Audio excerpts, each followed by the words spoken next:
Hello, good afternoon, good evening, and good day to everyone. And I want to thank Zach for his generous contribution. And actually, he did that. He's not even here right now. He's going to watch it later, which is really cool. And I think that's awesome. We've got a lot. We got a lot in the show for you today, but I did not prepare a preview. Once again, I had a late start to the day, which is fair because we've got a lot going on. So let's see. First, we got some Ford Mustang news, and a little later we'll be looking at EV Smoke with Marcus when he gets on the channel. So that'll be fun as well. Hello, Robert William. All right, let's see. Let's go to share this article.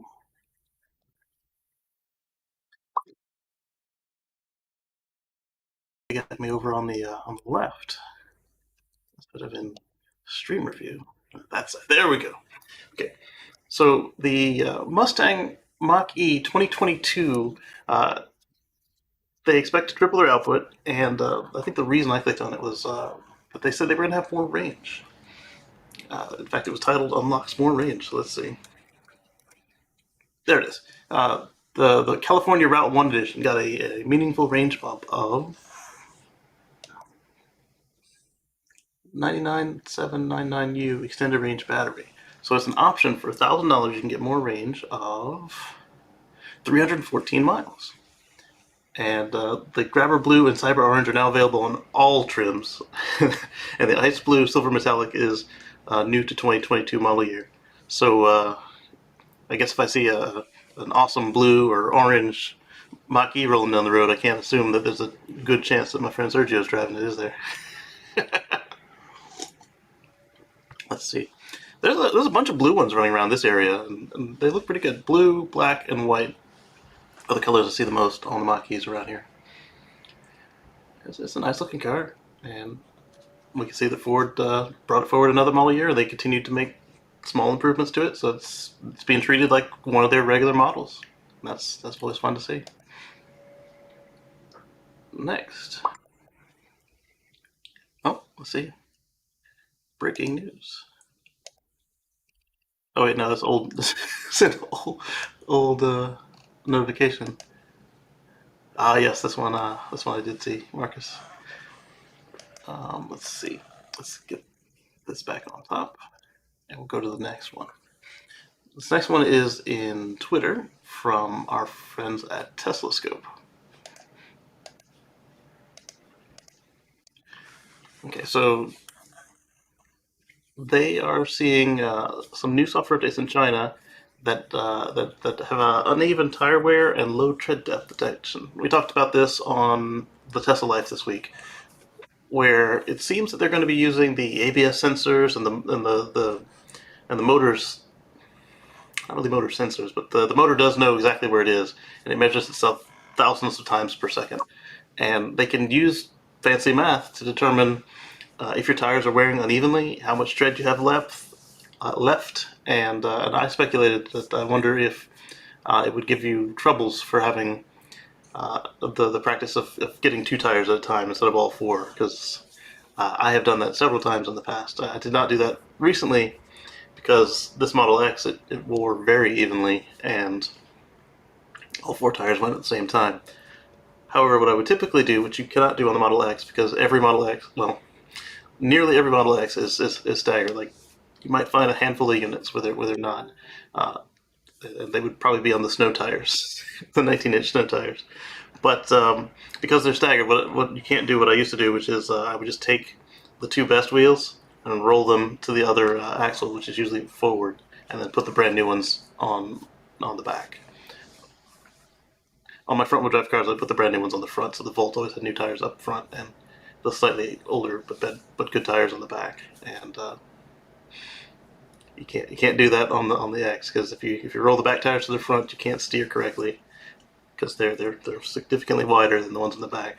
And if you put the front tires on the back axles, then you can't tow, and stuff's a little messed. Well, you can't tow safely, and then stuff's a little bit messed up for the handling because it's expecting some big chunky sneakers back there, and they won't be. So the way that it presents is just a little menu, or not menu, a little notification down here that's basically explaining that your tire wear is uneven and you need to come to Tesla service. And I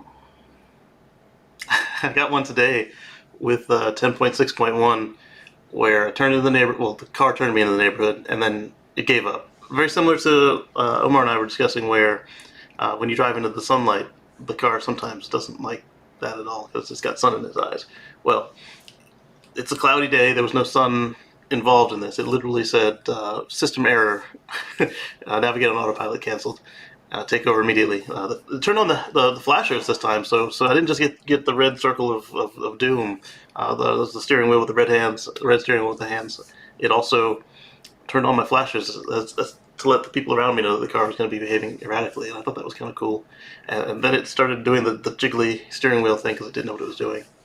So while we're on that topic, I finally got upgraded from FSD Beta 10.5, and I skipped FSD Beta 10.6 because they didn't give it to me. And I'm now running FSD Beta version 10.6.1, which on my routes, it might be a little bit smoother, but functionally, I cannot detect any difference between 10.5, including all the annoyances that were introduced into the way the car drives in 10.5. But this is something I didn't try on 10.5 that I'm aware of. Whenever the car wants to drive me into traffic, not oncoming traffic, but just like traffic jams, I will often just command it to get into a lane to turn another way. And previously what it would do, and it still sometimes does this, because I've tried waiting at a light that's red, that's turning light, and the car will then signal that it wants to get out of the lane and get back where it was supposed to be going. And if I let it sit in an autopilot or FSD, it will turn on the blinker and it'll start to make a move to get out of the lane. However, if I'm on this morning is the only time I've tried it. If I leave it in the lane, I keep turning the signal, I keep trying to get out, I keep turning the signal, and then the solid line comes up where it's no longer a dash line where you can change lanes anymore, where it's either illegal or rude to change lanes at the intersection. I find now that the car will then change its path to curve to the right. In this case, both of them were right-hand turns, and it made the right-hand turn onto the. I didn't want to get on the freeway for one because the freeway was blood red on the traffic meter. You know, you've got the yellow for it's going to be just a little annoying. You got the red for if it's going to be a bit of a worse weight, and then you've got the blood red and black, which means that you don't want to be in that traffic jam. It's going to be thoroughly unpleasant. And so the car, for some reason, just for this particular trip, it just really likes to get on the freeway no matter what. And I turned the signal to on first on the there was a local street to get to the highway. It went instead of the way it typically does. It has another way to pass most of that traffic. So I let it go that way, and then you've got two different ways to get there. One puts you straight onto a 55-mile-an-hour road, and the other puts you onto a 35-mile-an-hour road, but then puts you further down the road at that 55. So I turned the signal to get onto that 35-mile-an-hour road, and it kept fighting me, and then we got to the point where the lines on the road were like, hey, you can't do this. So then the car, it didn't try to jump out of the lane. I was totally ready to take over. It didn't jump out of the lane. It didn't turn the signal. It actually turned on the correct signal. The path prediction turned to the way I wanted to go, and it just smoothly made the turn. In the past, I've had to take over there. And then it handled all that just fine. We got to the 55-mile-an-hour road. It turned just fine. And then at the end of that 55-mile-an-hour road, the car wanted to go left to get on the highway. I wanted to go right to stay on the different surface streets, Route 1 in this case. And So I kept popping the signal every time it tried to turn. I hit the cancel on the navigate on autopilot, turn coming up, and in the past, I want to say before 10.5, I didn't try this one on 10.5 just because it had been going for so long. I would have to take over because it would jump out of the turn lane into the no-go zone. It was still paved, but it's full of debris. You don't really want to pick any of that up in your tires, and it would try and jump to the highway. So what I usually do is take over so it couldn't do that. This time, same as the city street, I just kept popping it, and then it slowed down as it got to the no zone, but then it continued on after it realized what was happening. It just like a nosedive and then picked back up like 3 miles an hour, and then 3 miles an hour loss, and then it picked back up at the correct speed, which was still 55 to get on the road, and then it continued on, and I thought that was pretty neat. I don't know if that's a 10.6 or a 10.5 thing. Is what I'm saying there. Dirty Tesla showed us pictures of FSD Beta 10.7 release notes, but then I haven't kept up enough on Twitter this week. I don't know if it looks like it's not supposed to be going out, and then 10.8 is. I got a tweet on that coming up. Elon said that 10.8 is coming out around Tuesday, so I don't know if sometimes he'll show stuff that isn't actually on his car, and it does look like his car, and so I don't know if he's showing on somebody else's screen or if that was his screen where he was getting 10.7. We'll find out. He'll have a video on it for sure. So let's see. Eddie is saying tires and EVs, they go together badly. I don't know that I agree with that, because on my Volts, unless I was driving a lot, the tires would do all right. And then same with the X. The Model S, it would chew through some rear tires until I realized that the auto lowering setting was not quite what I wanted. It was great for fuel economy, but it was terrible for having to shell out for $300+ tires each time. And I did the math, and I decided I would rather save the tires than save the little bit of solar electricity. Now, if I was paying for grid power for that, I might have come up with different numbers. But my solar system was paid off, and it was a used car, and the tires were expensive. So I chose to just let it sit at standard. Unless I chose to lower it for like the track or something, or if I raised it. I raised it more than I lowered it. The Model X, on the other hand, it lives in always low, and I've had perfect tire wear on it, and in fact that's helped me avoid needing another set of front drive axles. It chewed the first ones up in under 5,000 miles, even at the always low setting. And from what I'm understanding, the folks that let theirs raise up for anything other than towing, they complain about tires, they complain about axles. So that's just my personal experience. I might have got a good one in that regard. It certainly has had its other issues. All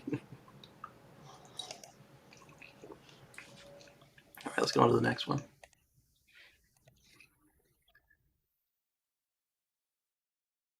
This next one's coming from Drive Tesla Around the World, aka Drive Tesla Canada, and let's see what we're talking about. 2 Model Y police cruisers unveiled in the town of Cary Christmas Parade. That was an awkward title. In the town of Cary's Christmas Parade. There we go. These are some sharp-looking Model Ys. It's definitely going to get less fuel economy than other police Model Ys because it's got the light bar on top rather than in the windshield. And then, of course, it's got the push bar. The push bar won't hurt as bad because it's still in the front of the car. So really only the parts that are already outside of the slipstream are going to be affected. But it also means that with all that power that the car can put out, all the torque, they might actually use that push bar like they do on the other cars. They either put people in a pit maneuver or push stuff out of the way. That'll be interesting to see. So let's see. Did you catch the police cars taking test drive in the Cary JC's Christmas Parade on Saturday? And they got both the Model Ys there with some of the crew. Like I say, electrify all the things, and this does that.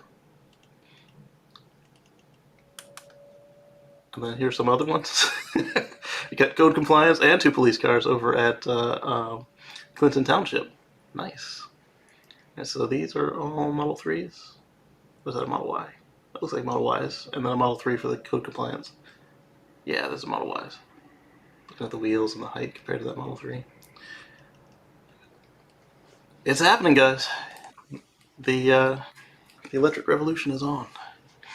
Right, why is this view changed like that? There we go. Alright, so then we had a tweet from the Tesla Life with the same information. Oh, interesting. I'll share this too. Well, first we had the Tesla Life sharing the same link to Drive Tesla Canada, and then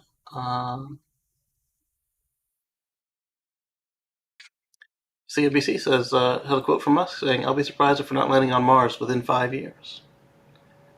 This is interesting. I suppose we'll see SN15 or no 15 SN20 and Booster 4 launch real soon. They've been working really hard to make it happen, and I am excited. I think I don't know if I'll be going to Texas to see it. Not necessarily that one, but the first public one, or I prefer they're getting Canaveral ready to launch the Starship as well. So Canaveral is a much easier trip for me than than Texas. We watched live. My wife and I, Luna, we watched Falcon Heavy live. That one, whew, the Falcon Heavy demo. It's we didn't think it was going to happen. They got down to the last couple of minutes, and then eventually, uh, as everybody was packing up on the lawn, they started the countdown again, and everybody sat back down. 10, 9, 8, and that was amazing, and I can't wait to see another Falcon Heavy again. We watched Crew Dragon demo. We watched that one from the Apollo museum at Kennedy. That was fun. And next up, we just got to do a Starship. All right, so back on to EVs. The Tesla Life has reported that, or is reporting on Teslarati reporting that India has gotten approval for 3 more Tesla vehicles. So let's take a look at that. Copy link because I didn't actually open the tweet as I typically do. Here we go. So it's actually 3 trims, which is interesting. So let's see, where is the chart? Maybe it's on this tweet. All right. So in addition to picking out which tweets I want to share down the chain, I also need to follow the chain in these articles so we can get the pictures directly. All right. So Tesla Club India is reporting that Tesla has completed homologation of 4 of its vehicle variants in India. I thought it was 3. We don't have any confirmation of the names yet. They're probably Model 3 and Model Y variants. Okay, that's why. All right, so they got these various approval certificates and user counts. There it is, Tesla Motors and Energy Private Limited. Uploaded and approved 4 out of 4. So maybe they already had 1 and now they have 3 more. That would make it make sense. That's really cool. Now, if they could just finish negotiations so they can actually get them on sale there.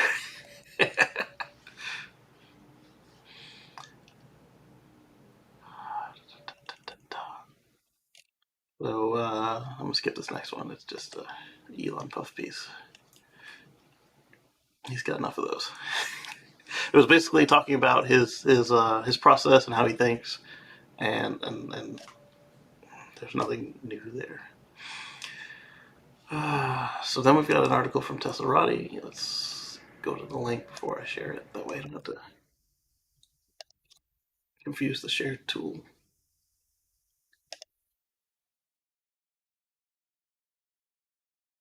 There we go. So in Tesla's Giga Berlin, they are once again being sued for water consumption, which is just. I thought we were through this already. Like they went to the astroturfers and they explained what was real and they showed them numbers and then they actually made a commitment to reduce them further, and yet here we go again in 2022 with a water lawsuit on electric cars that are going to make it so that the rest of the water is cleaner and greener, and yet don't let perfect be the enemy of good. I mean, just like the same people who freak out that we drive automobiles, personal cars. I would much rather everybody's personal car be electric, and then we can work on getting less cars on the road, than saying, "Oh, well, it's not perfect. I give up." It's the wrong attitude when you've got a future to look at. And yes, yes. So then, uh, Trevor reported that the Tesla app version 4.4.0 is out with a few extra features, including Tesla insurance policyholders can now initiate and manage claims from in the app. So not only can you not do you not need to talk to anybody in service to get your car serviced, you don't need to talk to your insurance people to get your insurance handled. And I bet you they handle everything over with service for you as well, which would be really cool. Dusty says the water thing is so dumb. I work in these massive projects. It's stupid. Yeah, exactly. They reduced how much water they were already going to use, which was already just substantially less than similar products, and it's as if they would prefer. It's as if they would prefer a another combustion plant from VW or BMW over there. And BMW left the project because they were tired of trying to get it approved. Yeah. What's up, Marcus? Hey, hi, can you hear me good? Yeah, you're coming in loud and clear. All I right. ain't been in a while. Yeah. Oh, support for bringing disconnected Powerballs back onto Wi-Fi. That is also really cool because that means you don't need to call support. You can help do it yourself and get your Powerball back on the Wi-Fi. Michael Bodner says, now if only my car would update. I was with him that same day because my car had not updated at the time. Wait, no. No, it was just before that I got 10.6.1. And I bet they won't even allow them to collect and use rainwater either. You know what? I think you're right on that because, oh my goodness, they're gonna, yeah, because they did have a shallow well they were going to use for some of the water, and they're going to collapse the ground because they're going to take too much water, and the number they used for how much water they were going to use was substantially more than Tesla had proposed in their documentation they submitted to the government before the complaint was even filed, and then later on they reduced it even further because they're going to be using the dry electrode tech on the new batteries, and I bet you they won't even be allowed to collect rainwater. You're right. So what do you think about that, Marcus? Either the new Hey, app or the water? Yeah, uh, I missed that part. Let me ask you, was you talking something about the power walls too as well? About the yeah, did you get an update yeah. a So message? on the new Tesla app, you can do your Tesla insurance claims from the app, so you don't need to deal with an agent. I mean, you will, but you won't have to deal with getting on hold and talking with them. You can just do it all in the app like you do with service. Service. And then they have new support for getting the power walls back on Wi-Fi if they drop for some reason. Like if you change your router or they just decide they don't want to talk to Wi-Fi anymore. Okay. Yeah. Yeah. It's advancing. Yep. And then we talked about tires. We talked about how the Chinese software update that just came out will allow them to determine if your tires are wearing unevenly and how much tread life you have left on the tires just by doing some new math on the data they're getting from the ABS controller and the motor output itself. That's amazing. Yeah, That is. absolutely. All right, so let's close this and then let's pull up some. Marcus sent me some media earlier, and let's see. So Well, EV, huh? I've been missing in action lately. On the last couple of weeks, been traveling and doing things and trying to Yeah, get stuff together. Smoke's been a little busy. Name of Marcus's plaid is EV Smoke. All right, so let's do this one, make it bigger, and then I don't know if I can zoom on it. Let's see what I can do here. Let's maybe if I make this smaller, it will. No. What I'm trying to do is get the picture big enough for you guys to see without. There we go. Right, let's share the app. Yeah, video, but in an app, please. My broadcast software is fighting me today. Y'all got cold weather where y'all at today? We sure do. Right now it's sitting at 44 degrees, which isn't too cold. I mean, it's going to be 28 tonight. All right, so this is EV Smoke versus who? His name Demonology. Is a well-known Dodge Demon in the Mopar community. They swear by that car. Yeah, Good guy. He a I good guy though. my favorite of the demon was aside from all the people showing that you get a crate with the car to help convert it over was Jeremy Clarkson said the car was so powerful that we took one of its eyes and replaced it with a nose because it's got an air intake instead of one of its eye beams. Yeah. So Here's a serious model though. He's running like nitrous and turbos all together. oh my It's seriously modded. Yeah, it's seriously modded. He pushing like at least he could turn up to 2,000 horses and so on. So, but he's got some serious stuff going on there though. oh my 2000 Yeah, that explains the second run. So yeah. He had to turn it up. he had to turn it up a little bit. Yeah, So yeah. the 23 here. Oh my goodness. Oof. That's during the day. One of our projects we put large tanks under the parking lots to collect the water and hold the rain to slow runoff. Tesla could have done this and used the water, but I bet they wouldn't. I agree, yeah, because that would be both clever and resourceful, and I bet you it would piss off the astroturfers. You can't do that. What are you doing? Saving water? Oh my goodness. We're mad that you're using water in the first place. All right, so yeah, here's EV Smoke versus Demonology, the first run. We're not going to see the second one because of YouTube and music.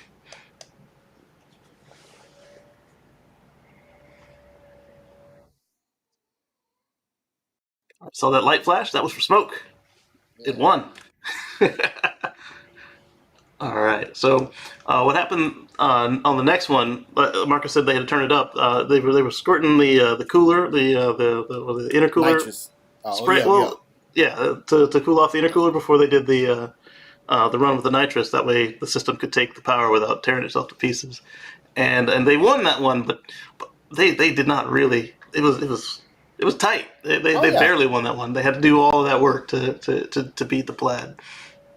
And EV Smoke is one of the, if not the only, is one of the first Tesla Model S plaids to have a parachute fitted, so they can run in more places. Like we'll see in the pictures here, Marcus has got all the safety kits, so that way the track can't. Well, it's not really the track. Track doesn't care. So the track's insurance company can't rain on his parade. So let's do another share here. I may have an article. Oh, this is an article. I may have an article explaining another plaid's situation. We'll get to that if it's in here. Here's a Model X, an old Model X. Look at those wheels. It's got the split spoke. So that's your I, Tesla. That's your Tesla store. yeah, I was actually at the service center there. That was a service center there as well. That's a showroom for it, but the service center too. They was actually replacing my yoke wheel because some of the yokes was having a problem with the leather wrap coming disappearing. So Oh my. it took 2 months for it to come in. So they finally came in. So one day I was off from work, so I have an Yeah. appointment set for that day to get that taken care of. But they got me There you taken go. care of. They didn't do it mobile. Well, no. I had to take it there to the mo. No, they could. Well, no. Good point, but no. For some reason, they said that car had to come in. For some reason, they didn't explain why. So it Maybe had to so they come could in. train everybody on it. But I did have a situation with some error codes, which I don't mind sharing. When I first rented this car, the first time when I rented that guy in Memphis, Yeah. um, I had some errors. So what was happening? My motors was limiting. It's like my car was at a Oh. limit, so I Yeah. didn't That's have when my you lost full one of your power. motors. Yeah. Yeah, well, both of them actually get there because it's like they was fighting against each other. They weren't in sync and they was limited, so I didn't have my full power. So that's a good So thing. it's That's doing all of it why. on the front. What's that? He's doing Yeah, all of it on the front because that's the only one pretty that didn't much. have a pair to fight. Pretty much. Wow. That's when I raced that first guy, and then I went in peak performance as well. That's why the car. But I knew the car because I got a P85 Plus, a Right. 2013, and it takes off pretty good. And I Yeah. noticed this car, it took off, but it wasn't like hard like I know it's supposed to have Right. been. Right. Even when I went in peak performance. So, long story short, it's amazing. They fixed that just by a simple software update they sent to my car directly over the I air. love that. So Amazing.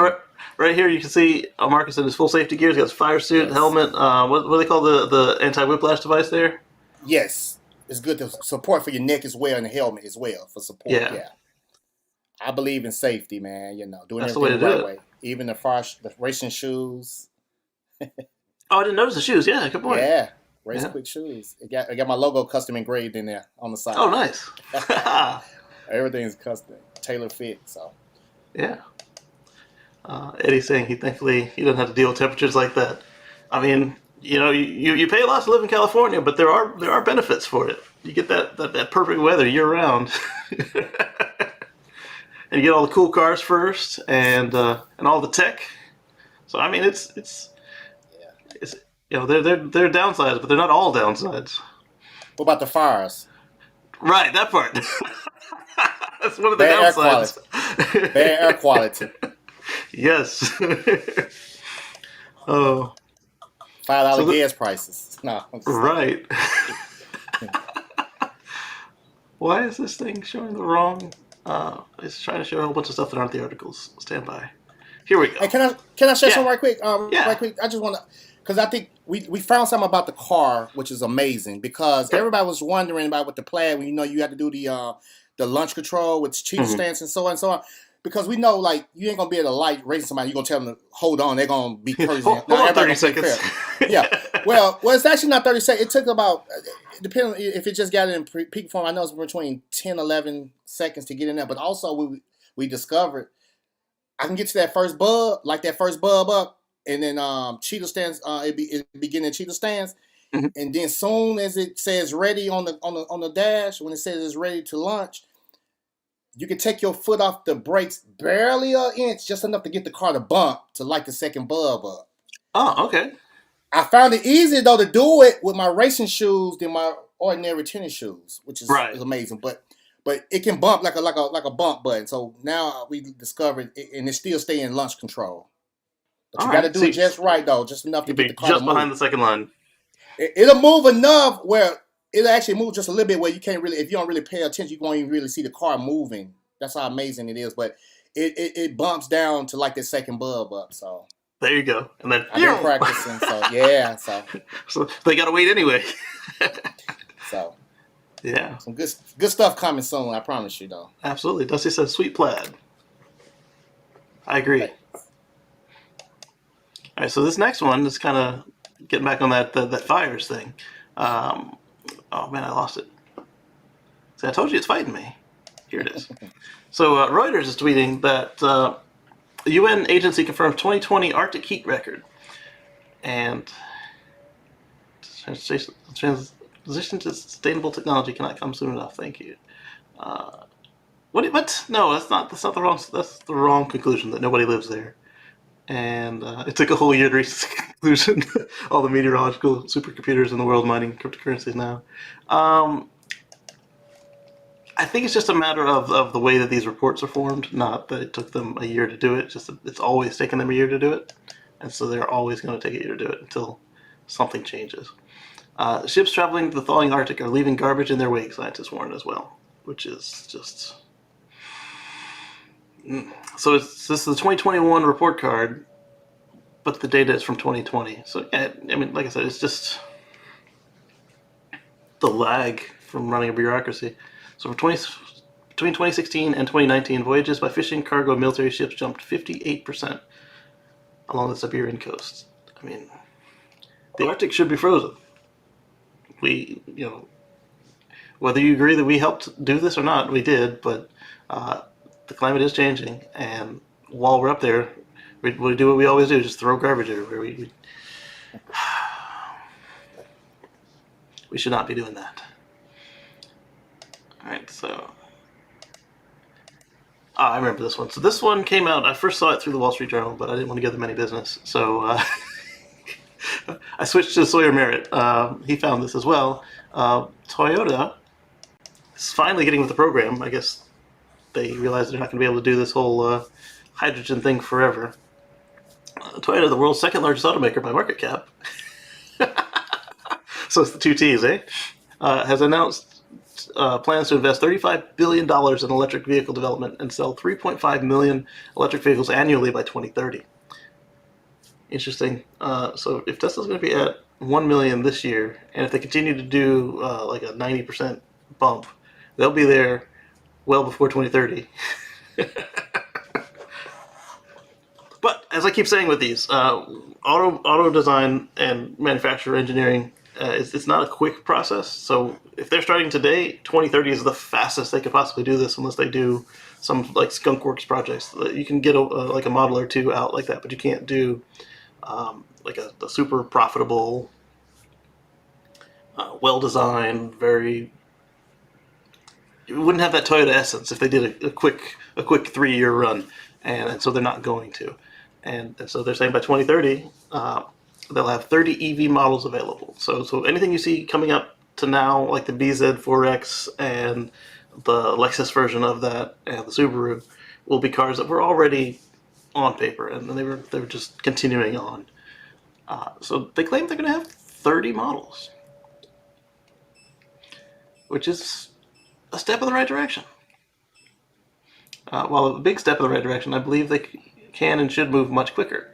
Toyota sold a record 10.74 million units globally in 2019, and 3.5 million by 2030 is 33% of that. So not that much, all things considered. Which he's right. When you look at what Ford and GM are saying they're going to do with their EV programs, they plan to be much further along by their goal dates than 33%. I think one was talking about 50%, and one was talking about 90%. And then obviously what you were considering, the actual hybrids versus the plug-in hybrids and the plug-in EVs. Those are the ones we care about. But based on Toyota's past history, I bet they're still counting hybrids in this as well. After Elon wins Person of the Year, someone decided to change. Welcome to the party, Toyota. We've been waiting for you. Tesla wouldn't even stood a chance. So many of us were in Priuses and stuff like that. Like if Toyota had just given us what we wanted, we would still be Toyota customers.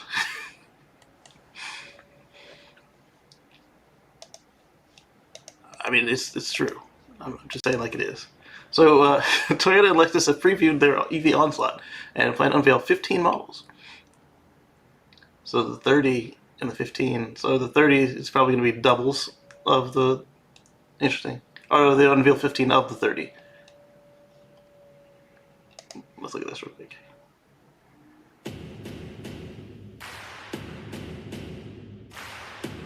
Is that clapping or music? Showroom gone above 100. That is hello. Please schedule to join us today. So it's in Japanese with overlay and music. Let's look at the pictures. Well, I mean, what good is it to share it if it's going to get taken off? So pictures. I mean, these all look very Toyota. I mean, their new design. Like I saw a Sienna the other day where it had this like black piece of plastic on the back, just like a makeup line on the taillights. I'm like, why? What? That serves no purpose. It should have been a piece of the taillight if it was that important to the design. When you can see the seam and it looks stuck on there. I mean, I see where they're going, and Akito really likes his race cars. That'll be interesting. They might get this people bus out. Looks like a cargo van. I don't know what this moon buggy is supposed to be, but I would drive it around the street because I like weird cars. You know, obvious sports car. It looks like the modern FJ Cruiser, and that's probably a Tacoma or a Tundra, but smaller. Well, no, it's a lot bigger than the FJ, so it might be the Tundra. Yeah. That looks like a smaller BZ. That looks like the BZ.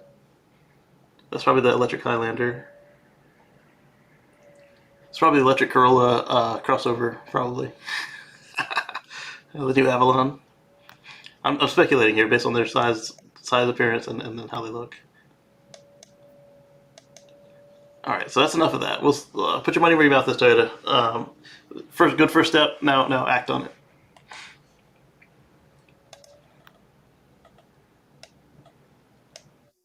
If you smoke, when is Tesla going to make some driving shoes? Yeah, because they made some sneakers for a little bit. The Nikes. Oh, yeah. Hey, never say I say never. that was one of the small drops. It was what was it, like 100 pairs or less? Something like that. The limit, Yeah. And they weren't very pretty shoes, so I didn't even think about getting them.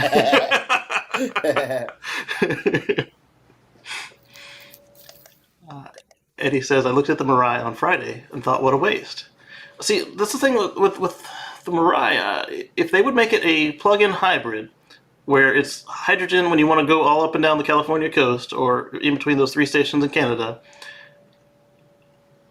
and then you can plug it in the rest of the time, I think that would be a fair use of the technology, because then when you're on your road trip, you're literally stopping just as long as a gas stop, assuming that you dehydrate yourself and don't go to the bathroom.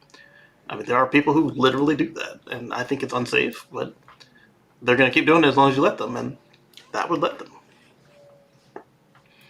And then it also gets rid of the whole complaints about, oh, electric takes too long to charge on a long trip. The 2 long trips I do a year is totally worth the 7 hours a year I waste sitting at the gas station every week.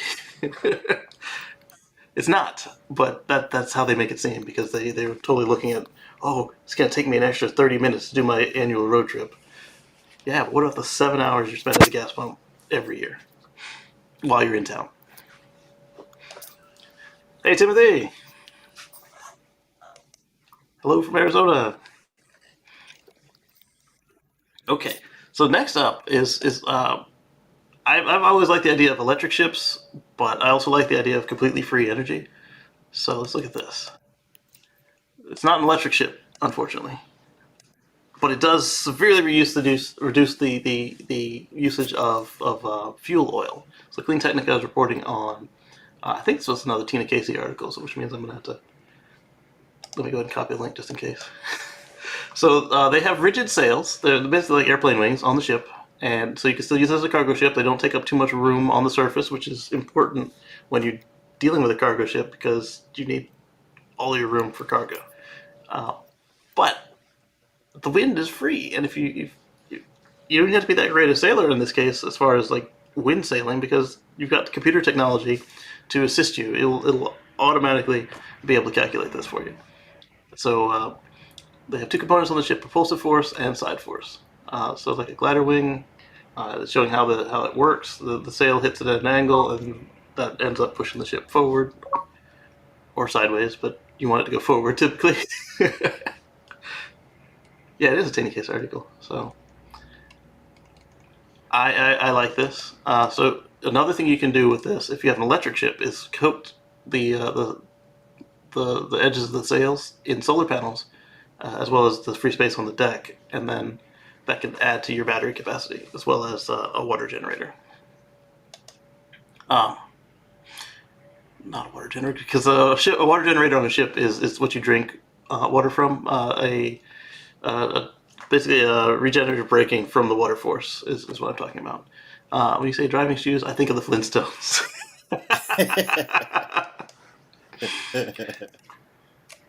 All right, and here's that link to the article. I told myself last night when I went to bed, I'm going to get up early and I'm going to read these Tina Case articles for you guys, and I didn't. Slept right through the alarm. Sometimes it's hard. You say you're gonna do something and it don't work out sometimes, especially if you're feeling good in bed too or whatever. That's right. And then it's cold out there. You be nice and cozy too.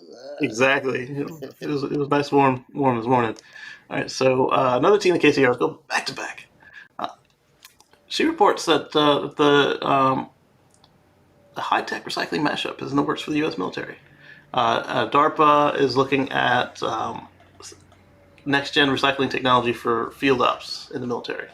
And I thought that was always cool, because recycling is, you got to reduce, reuse, and recycle. Use less of it, reuse what you can, and instead of throwing it away, recycle it. So there's the other article there. All right, so this one was fun. Assuming that they get over their issues that they had with the Hyundai and GM cars. LG Energy has been approved for an IPO in January of 2022, and they may raise as much as $11 billion.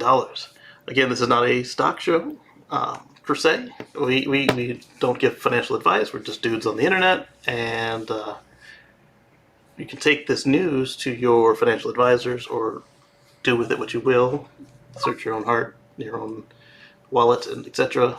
Don't consider this investment advice, because we don't do that.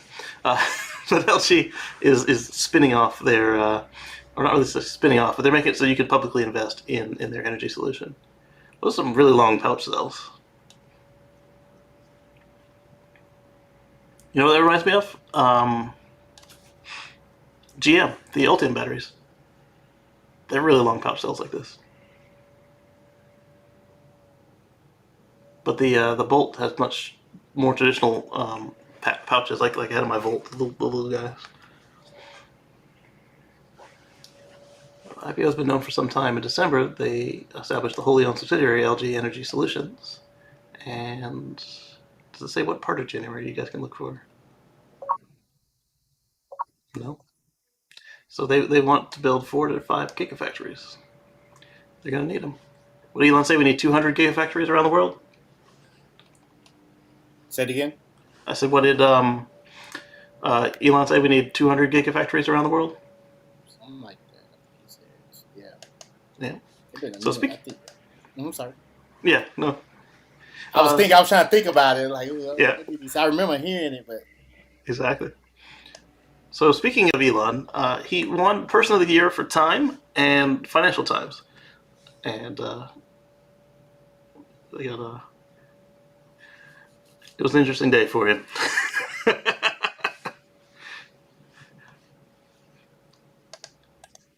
I mean, just like anybody else who succeeds at something, you hear a lot of people immediately trying to tear him down about who deserves it more.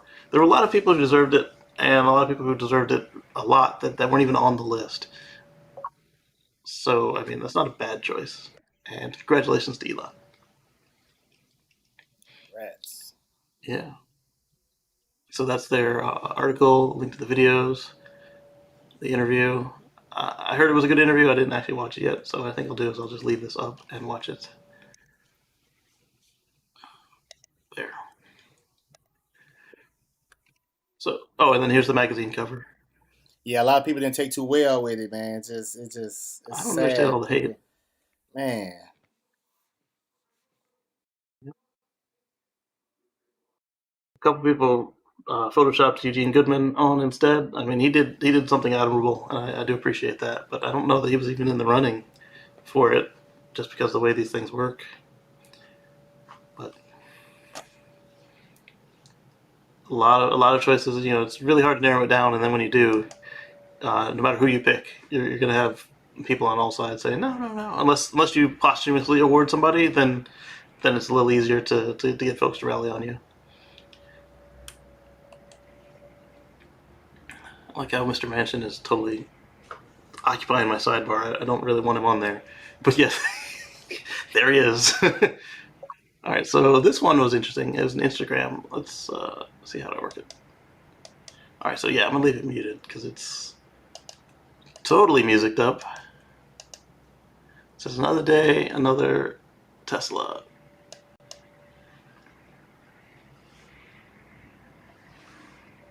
Where's this? India?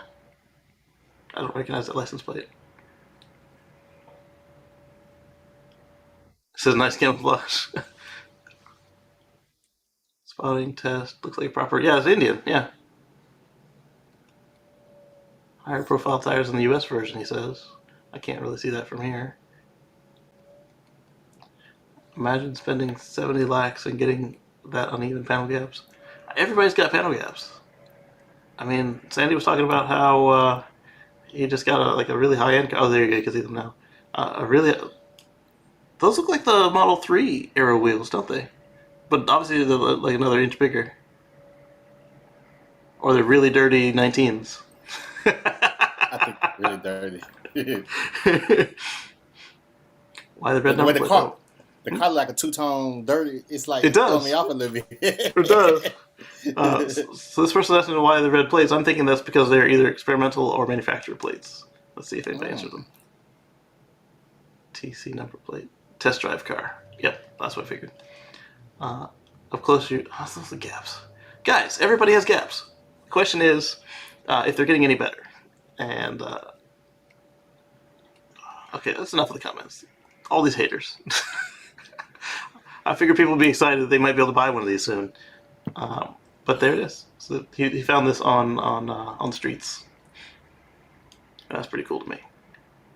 So, I mean, it looks like negotiations are going pretty well. That they're doing this, approving models to sale, or not for sale, but approving models to be sold, and then eventually they'll be hopefully reach an agreement to operate in the country.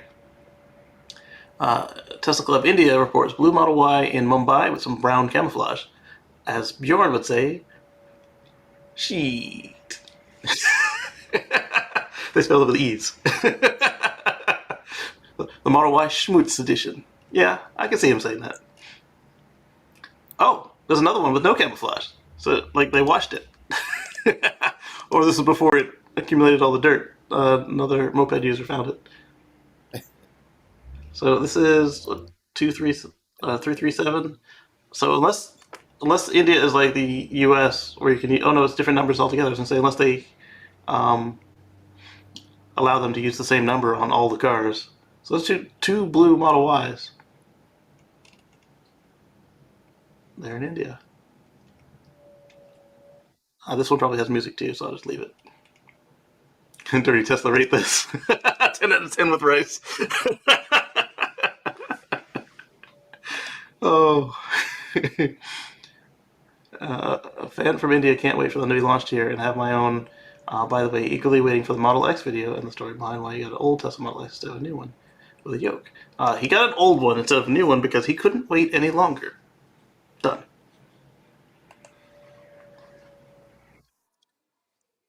All right, so this one was a bit of a Twitter beef. And if you're in part of the camp that Elon can't do any right, then you're going to be annoyed by his response here. If you think that he doesn't show enough professionalism, you'll be upset here. But I thought it was pretty humorous, given the actual current events where he is, what he has done here. So let's look at it and then we'll talk about it.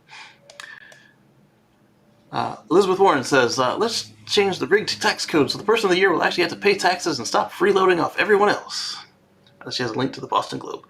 Mind you that the only time Elon hasn't paid any taxes in recent history was in 2018. I don't know if he got a refund or if he had overpaid in 2017, so that he then did not have a bill for 2018.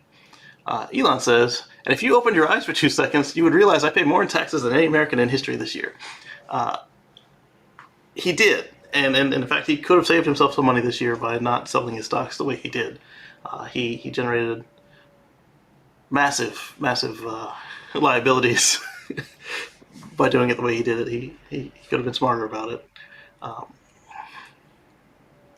Don't spend it all at once. Oh wait, you already did.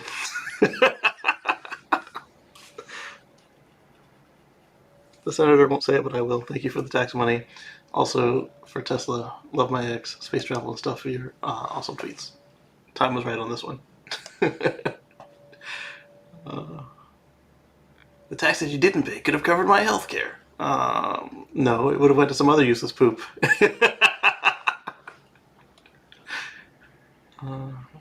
Like roads and bridges and communism. No. They would have had to do that anyway. Like more unnecessary wars and grift. Probably. Except we're not at war and our bills went up. Amazing. Alright, so that's enough on other people's comments on it. What do you all think about it in the audience and Marcus? I thought it was funny because he literally just generated what $12 billion in taxes that he had to pay. Hey, it's funny. It's something, man. You know, hey, man. Not comparing myself to Elon and that, but I learned as far when it comes to the comments, you know, I was told, you know, when I'm about to do out here and shake the world, what I plan on doing with the EV racing, you got to be able to the comments. You got to just either don't let it get to you or just fire back in a human way.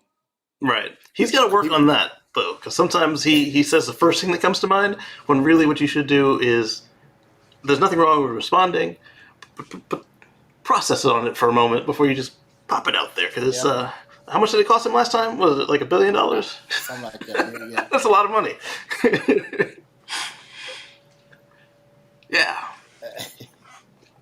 So, how did it go? Somebody was saying that. How did it go? They were talking about his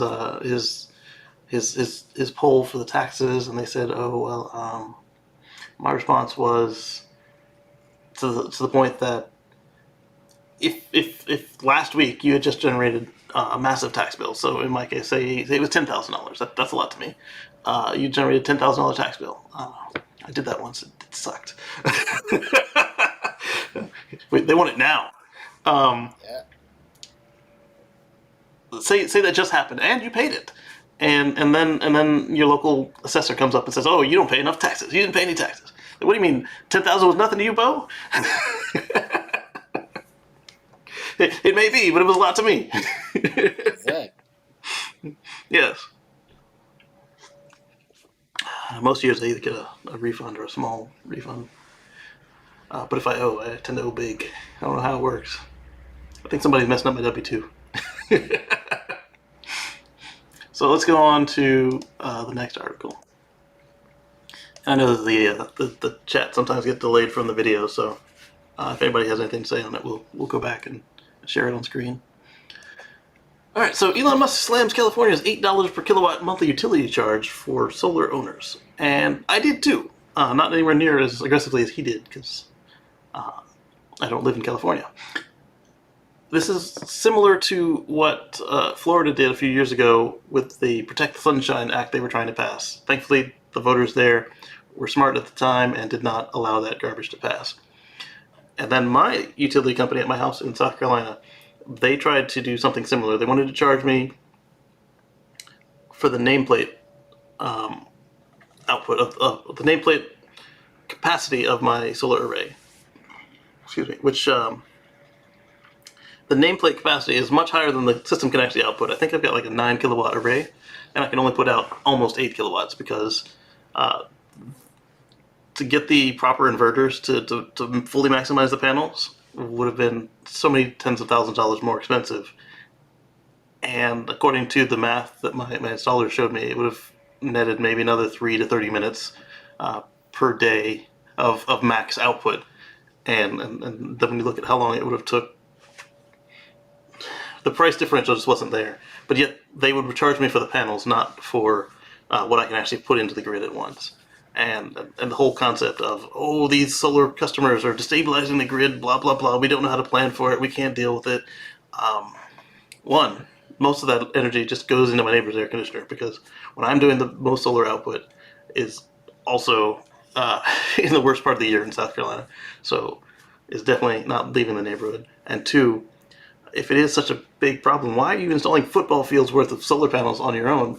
Greedy buggers. That's what this is, and that's exactly what California is doing. Their Public Utility Commission is trying to help the energy companies retain the kind of profits that they're used to seeing, and it's not right. And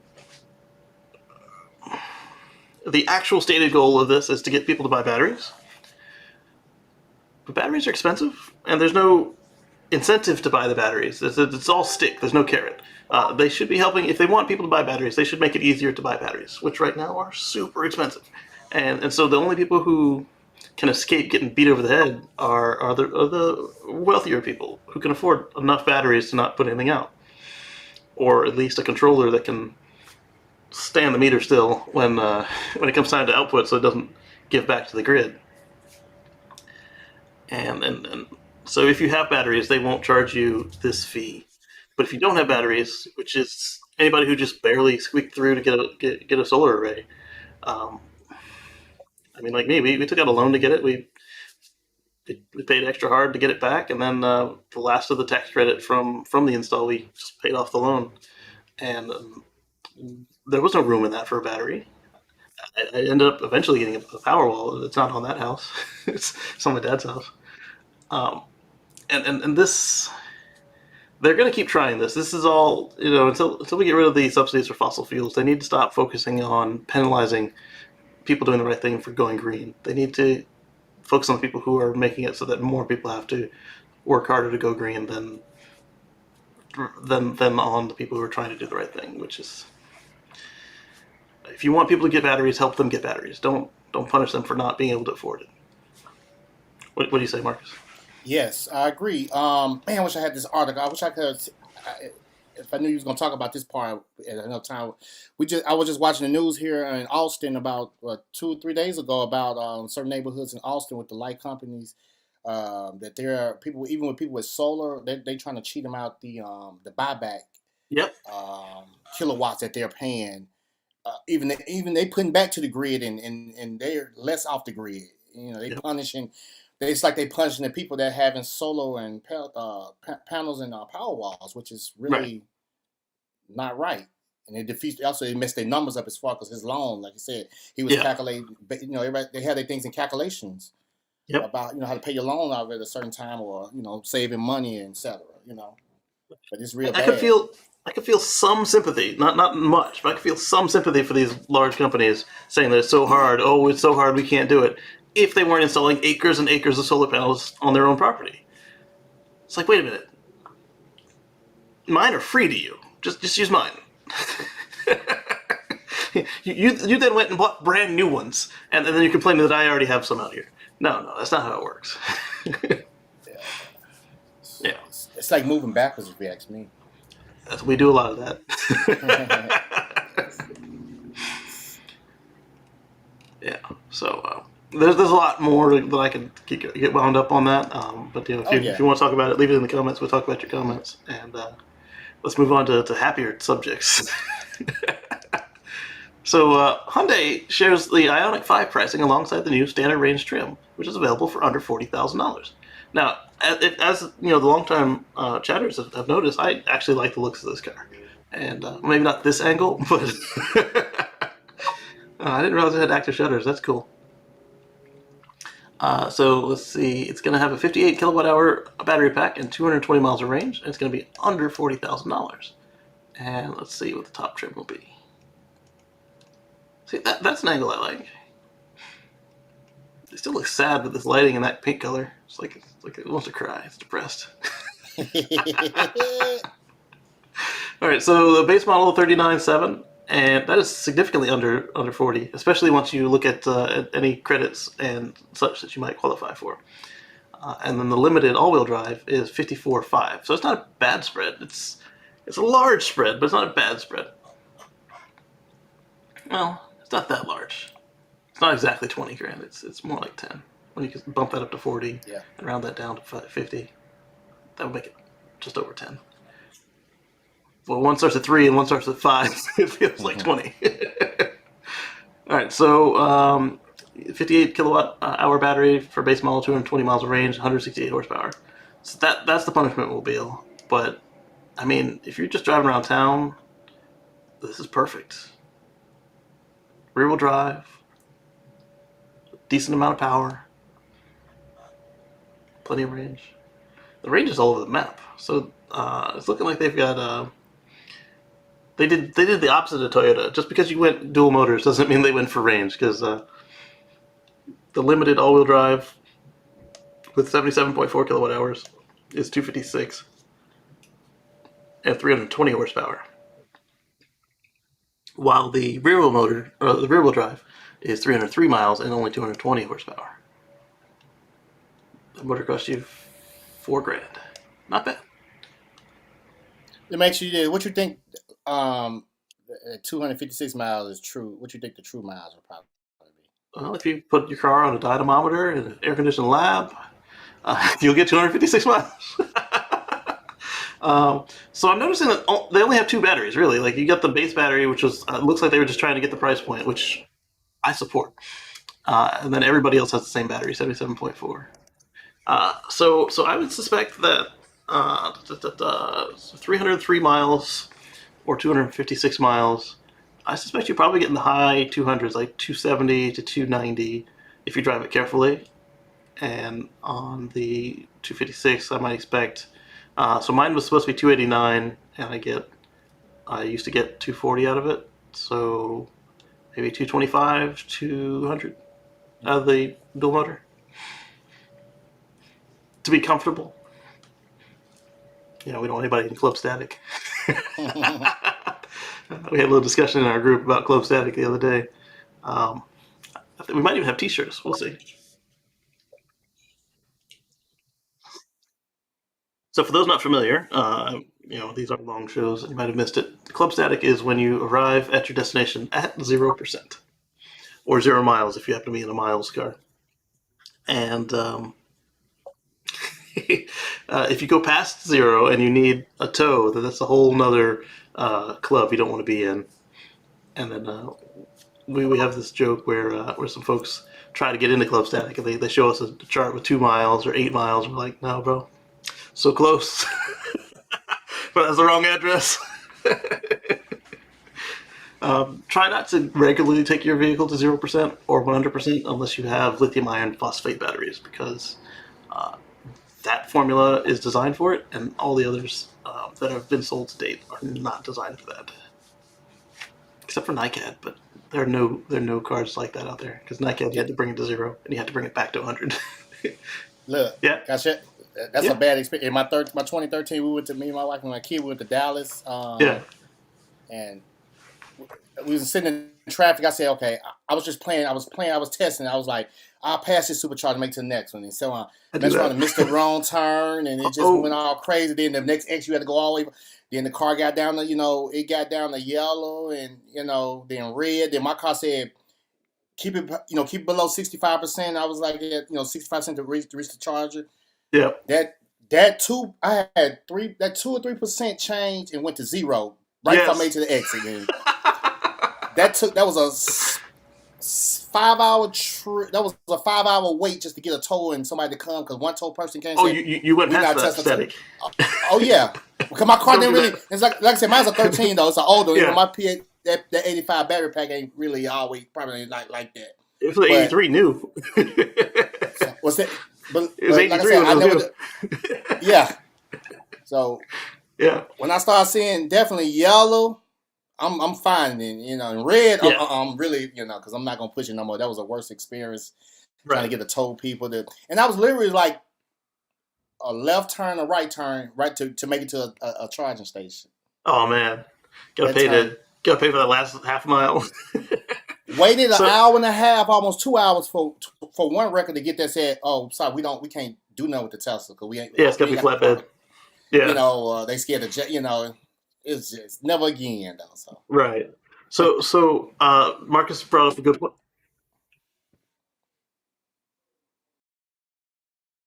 Nobody in my house and stuff is falling.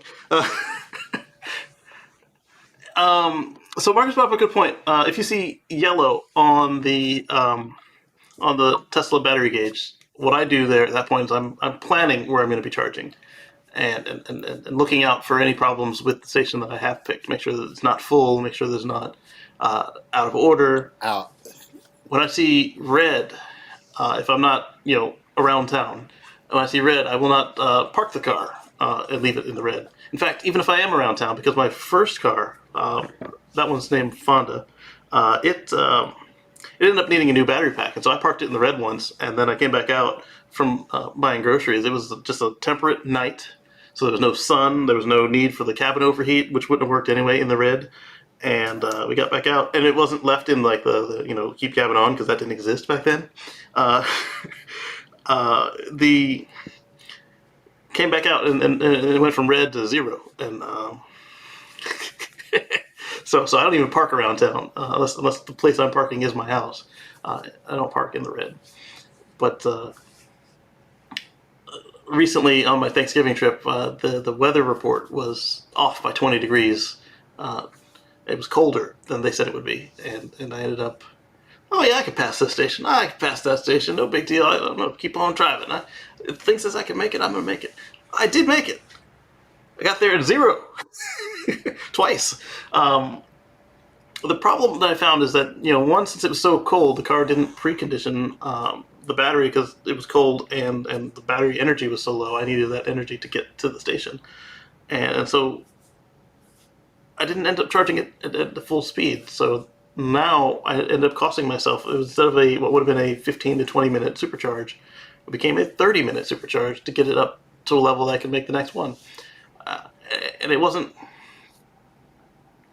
because it was empty, but it was because it was cold. So instead of getting what I normally get, a minimum of 100 kilowatts right when I plug in, if I'm low in charge, and then these were all V3 stations. So normally at that point, after it figures out what's going on and it gets to 20%, it cranks up to well over 150 kilowatts, and it It didn't do that. It stayed at 72 the whole time, and then by the time it was ready to go faster, it was too hot to go faster, and so it didn't. So I was just stuck at 80 after it got warmed up, and that twice. And on the second time, it dropped below freezing by a good bit, and I ended up. I got them stay below 65, stay below 55. Hey, you're not going to make it to your destination. So the last 5 miles, and thankfully Luna was asleep in the car. I ended up turning the heat off. I was doing 50. Yeah, so I can only imagine what waiting for a tow would have been like. And so that was my re-up to Club Static. I did it twice this past road trip for Thanksgiving, and it's kind of a fun little badge of honor, but it's not anything to strive for. And definitely in the cold, just know that when you get there, you're going to waste a lot more time charging because your battery will not be ready to accept all that charge. Even if E2 would have been too fast. So I would have been all right at a urban supercharger. I've been able to max that out, but that was it. Never again. Well, not never again. I'm going to do it again, but I don't plan to do it again.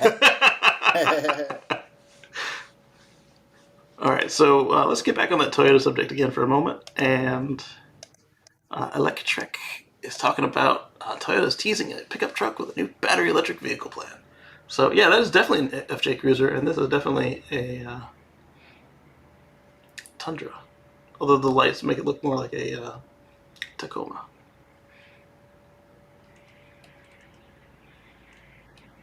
I mean, it's not a bad looking truck if you're into the regular truck shape.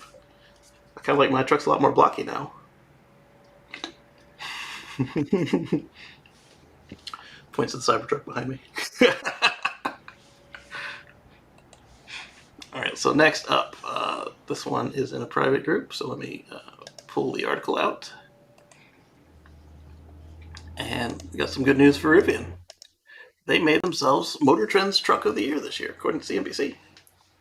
So Motor Trend on Monday named all-electric Rivian R1T the publication's 2022 Truck of the Year, beating out pickups from Ford, General Motors, and Hyundai. I think it's a little early to be determining the Truck of the Year for 2022. 2021, yeah, sure. It's over. But 2022, you might have some cars come out in June as a 2022 model year instead of rounding them up to 2023. I mean, I'm not saying it's not a good truck. I'm just taking issue with the year hadn't even started yet, and they're declaring the winner. Motor Trend called the R1T the most remarkable pickup we've ever driven in a release announcing the award. A prestigious title accompanying the Golden Caliper Award, highly sought by automakers globally every year. I mean, it's a great truck. I would take one if you gave it to me. I would not buy one because it's expensive, and I've got a Cybertruck for less on order.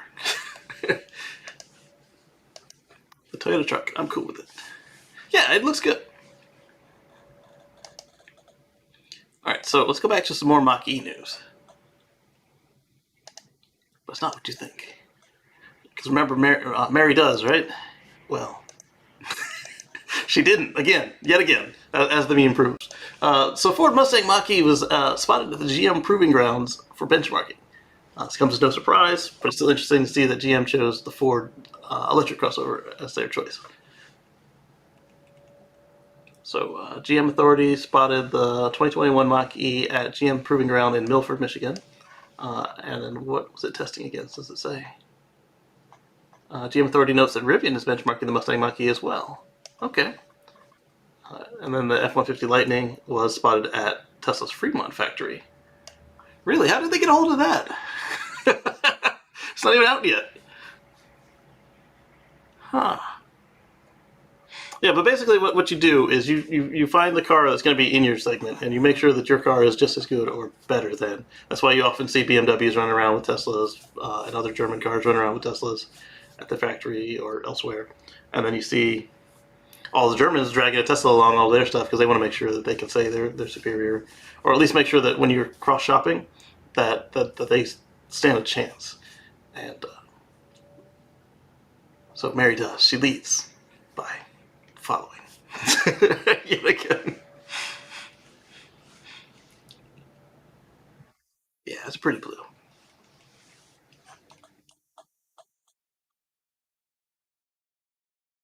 It's a weird title. I'd click on it, but I don't want to give them a link for that.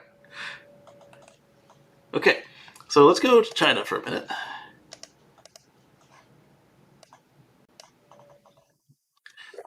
BYD has sold over 90,000 plug-in electric cars in November of 2021. So volume is growing by 10,000 a month since June. That is good. Electrifying all the things. So here we've got the BYD electric lineup, and they sold 90 and 121. They almost got an old show title there. So, oh wait, this is their entire lineup. That looks suspiciously like gassers to me, because they are. 46,137, up 153% year over year for pure plugins. And for plug-in hybrids, 43,984, up 500% year over year.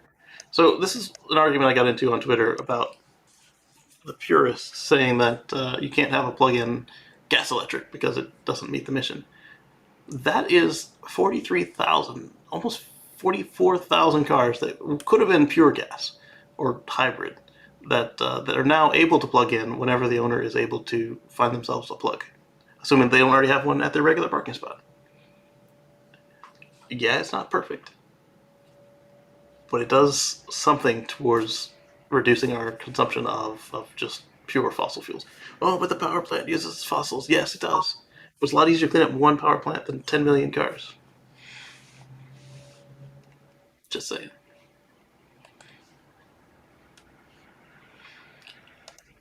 While we're across the Atlantic, let's stay over there. I guess we would have probably left the Pacific to get to China, but whatever. The UK government has reduced the electric car subsidies, and customers now get just £1,500 off an electric car with a list price below £32,000. I mean, it's good that they didn't eliminate it, but I think that they're still a little bit early to be reducing electric incentives if they're still subsidizing fossil fuels.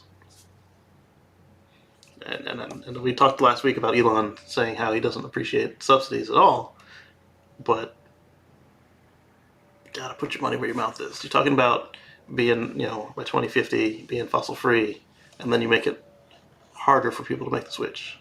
I understand this part right here, cars below 32,000 pounds. You want to focus on people who need the help. I get that, but why would you reduce it for everybody? Reduce it for the people that you're trying to say that they can afford it, no problem.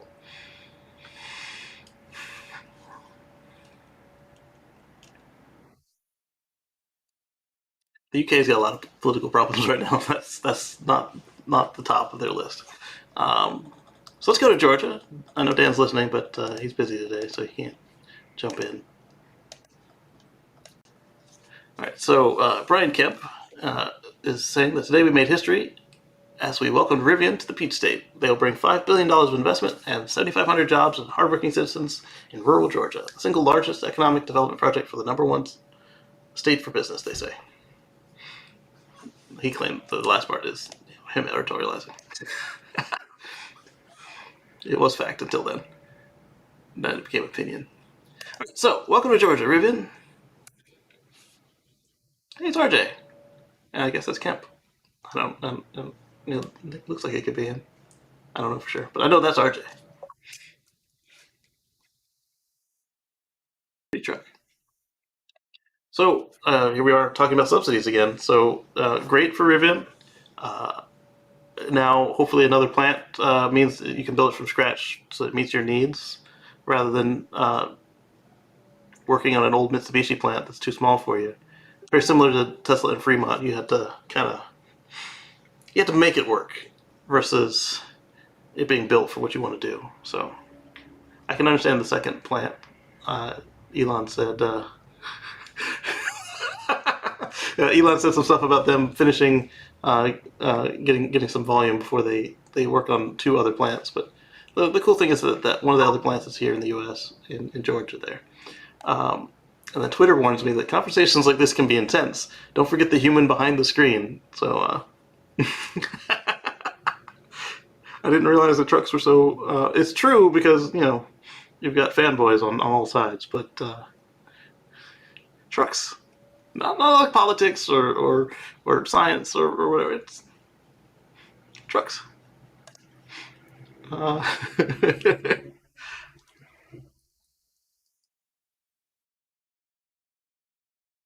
oh, okay, I see. I get it. There's a lot of politics in there. That would be, yeah. So politics are intense. So let's go to another Georgia Rivian place. Where'd it go? Did I just close the wrong one? No, I didn't. Everything shuffled on me. Oh, okay. The other thing I had was a copy of their press release. Rather than view that, the text is real small. I'll just paste it in so you can read it if you want. Eddie says that plug-in hybrids are cool pacifiers. Um, see, they do a good job at weaning people. Like I would have been totally freaked out with this whole re-entry into club static had I not had my experiences with the Volt. I had the Volt out of fuel on both fuels on numerous occasions. It was out of gas. It was out of electric. It really teaches you how much electricity range you really need. So I would like a 500-mile car, but I know that I'm fine with a 230-mile car. I would definitely prefer more. So like mine was rated at 289 when I got it, and like I said, now I really only get 246 out of it at 90%. So it's 264 or so if I 100% it, but I don't 100% it because there's superchargers everywhere. So it really teaches you what you can do with 40 miles in my case. The plug-in hybrids that can do less than 40 miles in 2021, yeah, they need to go. But if you can get 50 miles, 60 miles, 100 miles on the plug, and then you can take over to gas for the rest, it is a good set of training wheels that help move people in the right direction. And if you don't give them that option, fear and uncertainty and not understanding will keep them from making the switch at all. They say, "Oh, well, I'll just get a Prius. I'll get something that doesn't have a plug in it. I don't know. It's new technology. I can't do that. I need to be able to go 1,000 miles in a day without stopping to go to the restroom." But then you let them get a plug-in hybrid. They're like, "Why does this daggum engine keep turning on? I need something with more range." And then they end up buying an EV like I do. Yes, there are people who will run the plug-in hybrid and almost never plug it in except where there's free charging and where they're parking at. But then every time they plug in and they run on electric, and they're like, "Hey, that was free. And I got a front spot in the grocery store. And, oh, it was so quiet when it was running on EV." And then all of a sudden the engine kicks back in. Like, oh, I hate it when the engine's running. That might make them get a longer range EV as well. Now, the corporate plug-in hybrid EVs, yeah, they'll probably stay on gas because nobody's going to take the extra effort unless there's a plug at their parking spot at work or a plug at home, and they're definitely not want to pay to fuel the corporate car. Well, most people won't want to pay to fuel the corporate car, even if it was their own driving. So, yeah, those ones are probably not as good as a personal plug-in hybrid electric vehicle. And then the other side of the coin, like I said, if somebody would ever invent a plug-in hybrid fuel cell vehicle, that would be a much greater use of it than straight fuel cell vehicles as well. Fun note, I saw a Karma Rivero in the wild on Phoenix a few days back. Limited production luxury hybrid. Yeah, the Karma Rivero is actually kind of nifty. The original Fisker Karma was just an expensive, fat, slow Volt. But the changes they've made have made it a little bit more competitive in today's world. And it's still a short range plug-in hybrid, but I don't know how much range you could get in that class of car. It's a luxury car, and it's better than the alternative of a straight gas engine. And most people will still plug it in. So, and it looks nice now too. I didn't care for the razor blade look on the front of the Fisker car. It looked like a Mach 3 razor blade. Oh, that was me. Why did it put my comments at the bottom all of a sudden? They were all in the right area. Oh, there it is. Huh? You think they're gonna pull it off? Pull the Karma? Yeah, you think they're gonna pull it off? Not the current one. The new one. The new one's the way to go. The EV. Yeah. All right. So then Eddie says I went straight from Prius to EV without a problem. This is true. I mean, there are a lot of people who can do the math and see the numbers and understand it. But that option will help more people go, because typically the plug-in hybrids cost less than a pure EV, a good pure EV. So at the time, I had a choice between a Volt and a Leaf, and on paper they were both going to suit my needs. And thankfully, I chose against the Leaf. It was in the middle of winter, and I was given the opportunity to test drive for a couple days both a Volt and a Leaf. And I took the Leaf home, and this was before I had my 240 charger. So I took the Leaf home, and then I made it back to work. Then I came back home, and then I had to go somewhere, and it was dead. And so I'm running around the heat, getting where I need to go. And I come back, and I just barely had enough to make it back to work on time. And I said, nah, this was unpleasant. Whereas I got the Volt, made it there, made it back, and then I could have burnt a couple tablespoons of gasoline had I needed to do that other errand before going back to work. And in fact, my Volt had, what was it? The first one had something like 50, 60,000 miles, and 90% of it was on electric. so it's not that they can't work. It's just a matter of mindset mostly, but also cost, because the next step up from Volt and Leaf, they were the same. They both met my needs as far as the commute. The next step up was Tesla Model S, and at the time, you're looking at going from a $30,000 or $40,000 car to a $60,000 to $80,000 car. they just because I wanted the Tesla doesn't mean I could get the Tesla. And at the time I got the first Volt, the Model S wasn't even on sale, so that would have been a Roadster if they were even on sale. Nah, they were over 100,000. So the more options to get people off of pure fossils, the better. How many years did I Volt? I had the first one for a year and change. Then I went to, so I had a 12 volt. I got it early, and I got a 13 volt halfway through the year. And that one I kept until, actually that one, I didn't get rid of the second Volt until I got the Model X. So that one lasted a while. It actually shared a driveway with the Model S. I've got photos of that somewhere. And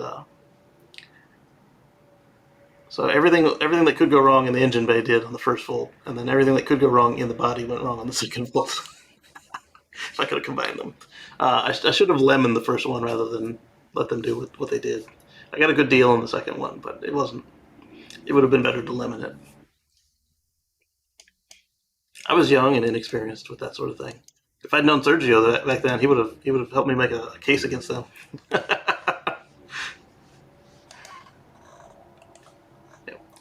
All right, so we were talking about, before Marcus got on, or as Marcus got on, we were talking about how he actually made sure that he doesn't violate any of the track rules. Here's somebody who didn't do that. We were warned early on this would likely be the case for some instances. It's time for a parachute. So this is coming from EVNX, or FNX as I like to call them. And let's see. Imagine not being able to participate in races because your car is too fast. Tell us about it, Marcus. Hey, like I said, I'm eliminating that problem from the door. Right. I don't really have to get a roll cable. I'm gonna do it anyway. Safety Right. as well, and it's gonna look good. So that way, when I want to be able to compete and travel into different tracks without no problem. They can't say anything. I got everything done, because I think it's really stupid, and it's really, a lot of people say no, this and that. They just follow the rule, but a lot of people got envy for Teslas and stuff like crazy, man. Like, Yeah. It's ridiculous. Yeah, I've seen that firsthand. Where they, and to be honest, what's that? I saw that firsthand where they made that separate class on my drag strip race. So like, oh yeah, this is domestics and imports. No, the race was street tires. We all had street tires. Oh, but yeah, it's domestic and foreign now. So I took my winnings and left. So, and to be honest with you, Tesla, like somebody made a point on one of them. Somewhere I saw this post. They was telling these cars, actually, the Tesla is the safest car out there than one of the other old school cars out here. Some of these cars are regularly out here that's running and so Yeah. on and so on. I get it. But that's why they have the rules, is to make sure everybody's safe. But it would be nice if they would take into account what's stock, because a Model S Plaid is a lot different than that guy's 2,000 horsepower Demon, which is still much safer than somebody's Honda Civic that's been pushed beyond its limits and is going to explode at some random race. That's correct. So, but yeah, like I said, hey, that's why everybody, because a couple people was questioning me, why you put a chute on the Plaid, and because you read the rules before you went to the track. Exactly. I did my homework.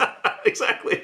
Prior to me even getting the car, when I decided I want to invest in racing business with the electric vehicles, just along though. But it's really stupid. But hey, I'm saying this for the record though. My Plaid gonna really be different though compared to some other Plaids out there though, as far as running though. I promise you. I'm looking forward to it. So, but represent for the EV. I'm just letting them know, man. I'm out here. I told somebody the other day. I said, "You smell that air? I'm running good clean air. Y'all polluting the air with all this. I get you like the race fuel and all that, and all that noise making, and right. It don't take all that noise. I tell them mine's don't make noise. I can make it make noise if you want me to. I can download. I download Squeal on tires. Oh, you download the sound? Yeah, just to troll people, just to troll, man. But there you go. But it's crazy though, man. It's just some people say it's rude, but it's a lot of hate. I notice a lot of people just.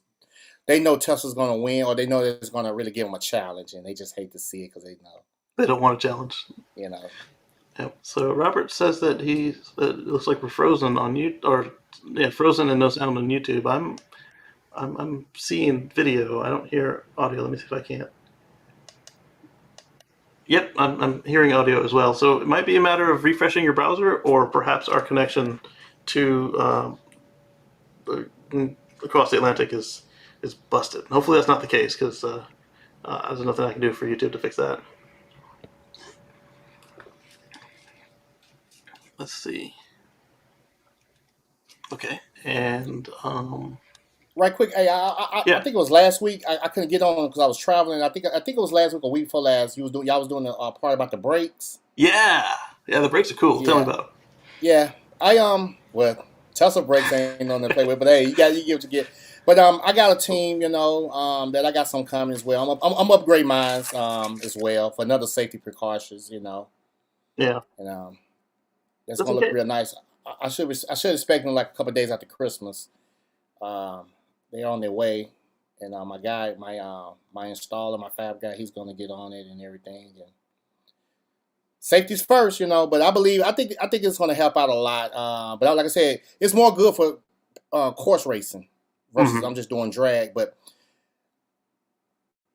I plan on running back to back. Whoever won it, back to back, nonstop. So right, and that's where you also have trouble on your tracks is the back to back, because you got to go fast and then you got to stop.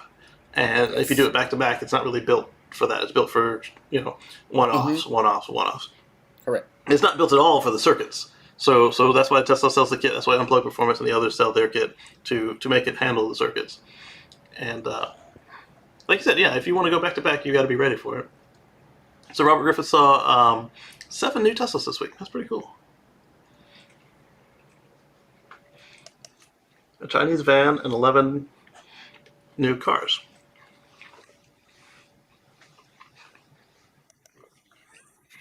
Good evening, Anders. Good to see you. I spotted the Cybertruck a couple of days ago, but it was going the opposite way. It happened so fast. It was going by so fast. I couldn't even get my phone ready because I was trying to get it. But we don't know if it was one of Elon people. I don't think it was Elon itself, but I think it was one of his guys driving, but out here in Austin. It was passing by. Eddie also says no audio on YouTube. But it's stuttering on YouTube. Oh wait, I muted it twice.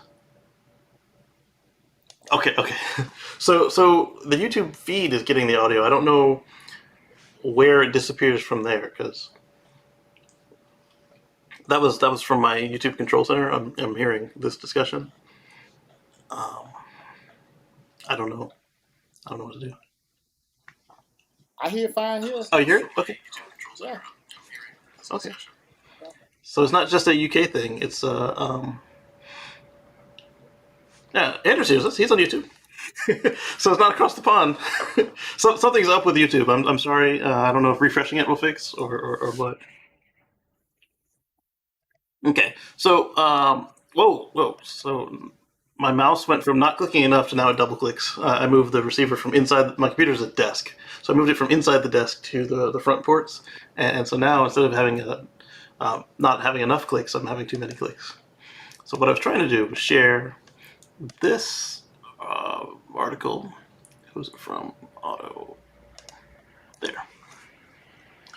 Oh, it ends up just being a picture now, but that's so fun. That's okay. Basically, the Hyundai Ioniq is I think its launch is imminent because we got pricing. We got all of a sudden all over my feed are all these people getting their reviews in. So if you're interested in the Ioniq 5, I would take a look at your dealership. I also started seeing this weekend. There the shutters are open. So I was right about being active shutters, but the EV6, I'm starting to see stuff on that as well. So if you're interested in the Kia version. Alright, so we talked about the Mustang Mach-E range unlock. I don't know how that ended up in here again.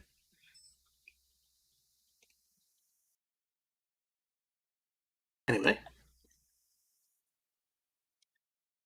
And then we had, I talked about this, but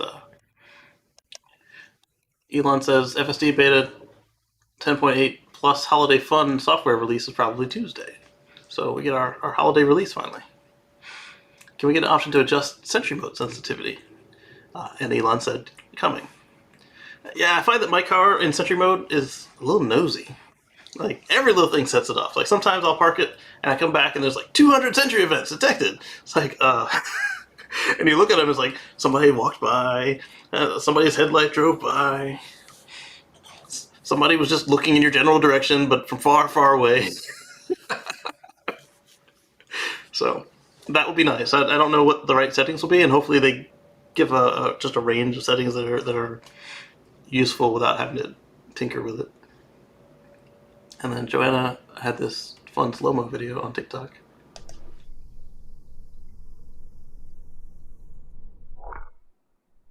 She picked up a magnet with a magnet. And then Aaron said, can we get the option to have our side camera show up when the signal is turned on? Yes, I would like that. And Kilowatts is asking for track mode for S and Y. How about track mode for all cars that have a performance badge, please? I don't really necessarily think that the Y should get it and the X doesn't. That's come on now. Did he didn't reply? He didn't reply to that one, did he? Oh, of course not. Okay. 9. All right. That was all about that. So then we had 2 successful launches this week.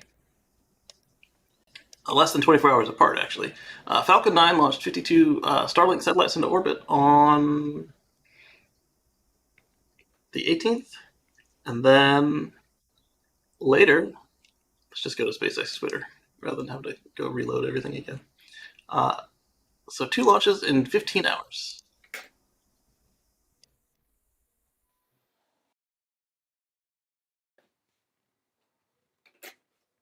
Nice. So then they did the Turkisat 5B, 5A not too long ago, and another one recently. And so that one was 15 hours ago.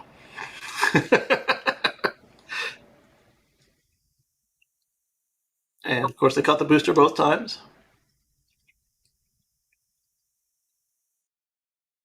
There it is.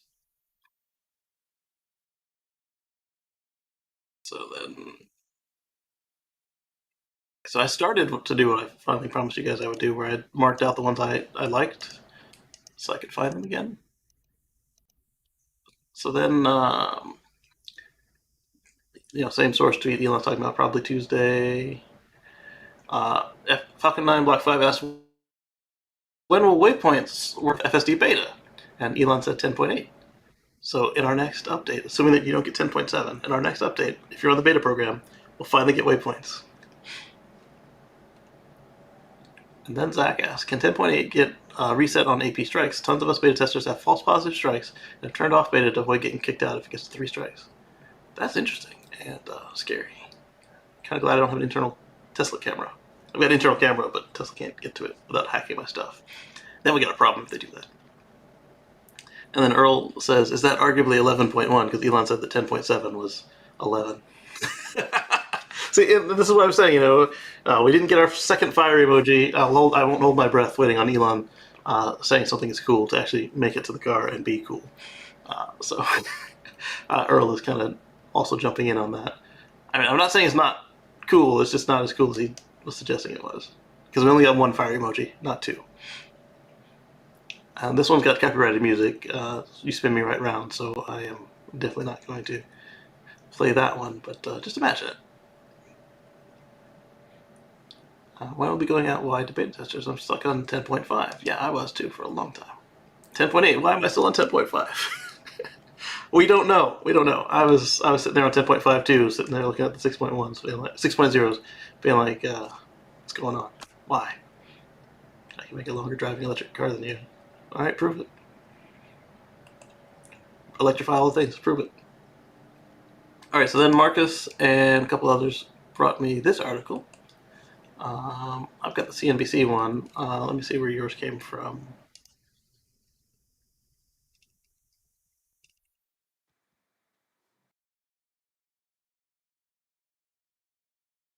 I've seen this person in a long time. Be a little weird. Okay, yours is also from CNBC. Okay. We talked about BrightDrop on here a lot, and somebody suggested maybe this is how GM plans to lead. FedEx is going to get the first of their 500 trucks from GM's EV unit, the BrightDrop trucks, as you can tell by looking at them. FedEx on Friday received the first of 500 EV delivery trucks from BrightDrop, newly formed EV unit at General Motors. What we're talking about is transforming transportation. We've designed these vehicles from the ground up to be delivery vehicles. We spent hundreds of hours in the field with real couriers. So then that just goes again to what I'm saying about the car, the vans that don't have the autonomous delivery crates. These don't need them, and they won't get them. So it looks like it's going to be a good EV, regardless of whether or not you get the autonomous drones. But somebody sell me on the drones. What are they for? How will they be used? They seem cool, but so far every customer who's bought these vans or signed up to buy these vans is just a regular delivery customer. And in the case of Verizon, they don't deliver anything. It seems that they're going to use them as what they call the cows, which are mobile cell sites that they park next to convention centers or whatever during the events. And so the cows, it stands for... I'll look up what it stands for after I get done talking here. But what they do is they plug it in, and you get more cell signal to handle an area. And this seems like it'd be a good platform for that. I don't know what else Verizon would use an EV for, unless they're going to use them as the service vans for fiber and the regular telephone network, perhaps. But I don't see them using the autonomous crates. Is that what Mary Barrow was bragging about? Exactly, Maryland.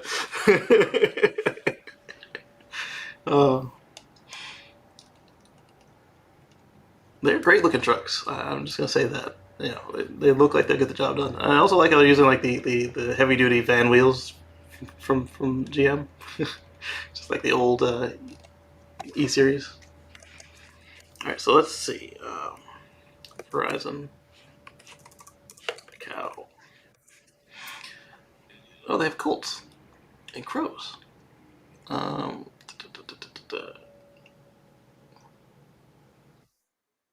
a cash cow. Sell on wheels. That's possible, but I don't think that's what it stood for. Or at least it didn't used to. Anyway, so those are the cows.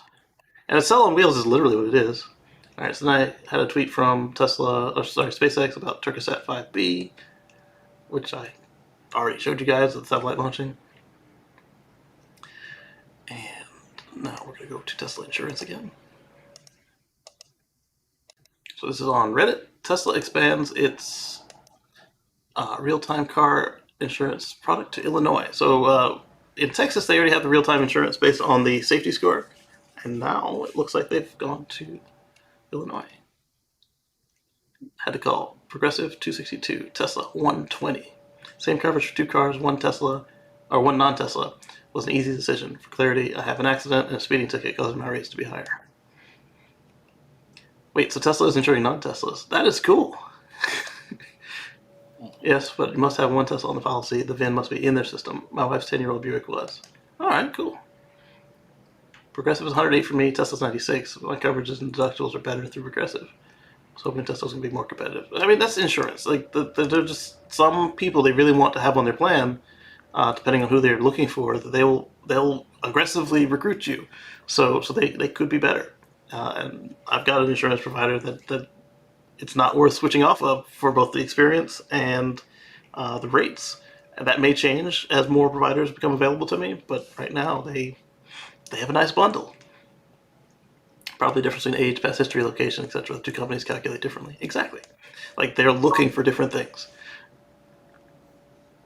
I agree. I'd rather give it to Tesla than Progressive. And I don't have Progressive. Uh, you must have at least one Tesla. Yeah, we just talked about this. Uh, he thinks it's a lot of money, but yeah, the guy just said why it was a lot of money. Because he has a ticket and a crash. So I ate a cookie and I'm still at 100. I'll deal with that later. All right, so now let's look at the article because they're getting repetitive there. So Tesla expands its real-time data car insurance product to Illinois. Is that like available now, or what's the details? Because this is actually somebody who's doing journalistic work versus Reddit. It's now the third state to get Tesla insurance, and the second one with more recent product base. Yeah, because in California you can't get the real-time yet. They're working on it, and Elon did promise us that after the first of the year we'd be seeing more states where you could actually purchase Tesla insurance. Whether it would be like this, where you get the safety score based one, or like California, where it's just traditional insurance rebranded by Tesla. All right, so this is a chart that Tesla released. This is probably similar to the other one, where if you get a 98, you get $83 a month. You get 95, you get $121 a month. Same for a 90. If you drop down to an 88, you pay $130 a month. So you gotta watch your driving.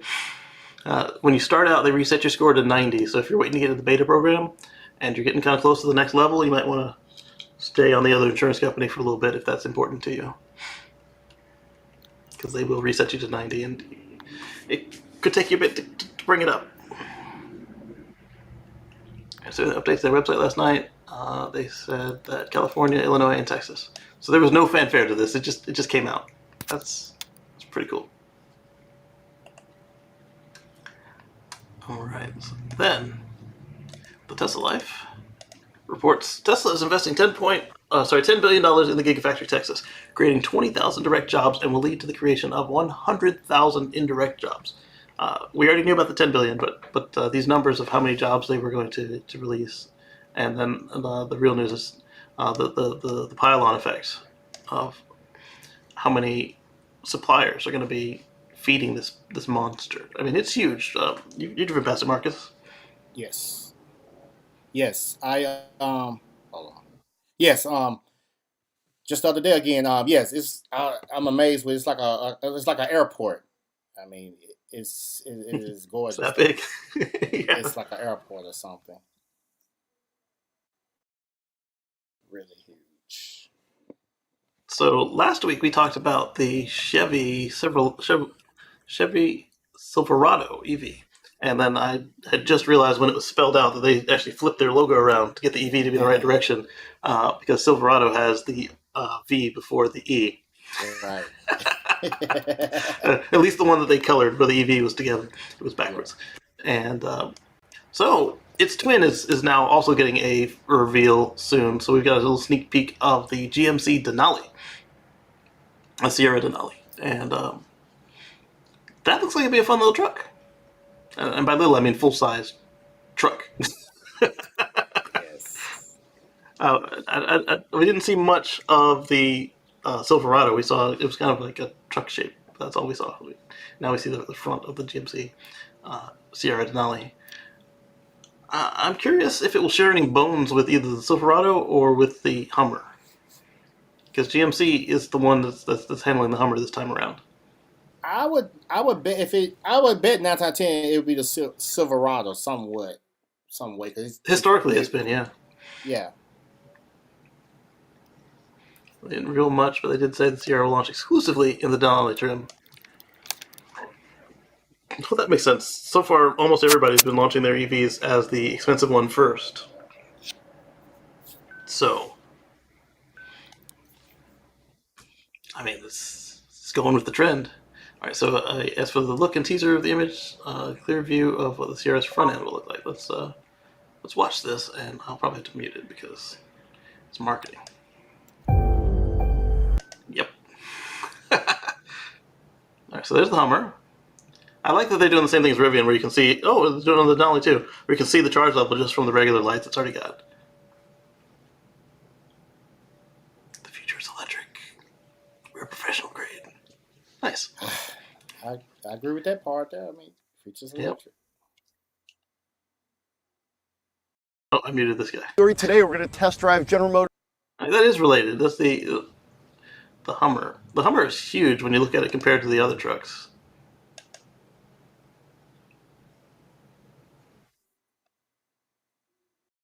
The crab walk seems so excessive, but, well, Cybertruck's got it now. So there's that. Let's see. See the video I did about the Chargers damaged by gangs. I have a video like that. I don't know if it was yours or not. I'll take a look. And yeah, that mirror. Car insurance for last year was $250 a year. That is great for the whole year. Nice. What country they in? Yeah, I don't know what normal rate is there, but it sounds affordable. Yes. Let's see.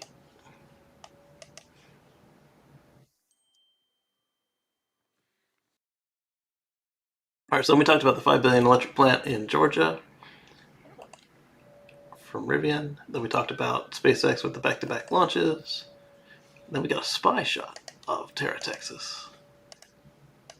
The limiting factor is reporting on, it says, I spied my little eyes, reporting on what Joe came up with right here, where Giga Texas battery cell close images. I see there's a lot of interest in these images. Here are closer shots in high resolution. Very likely 4680 production equipment. So let's take a look and see. Very well could be.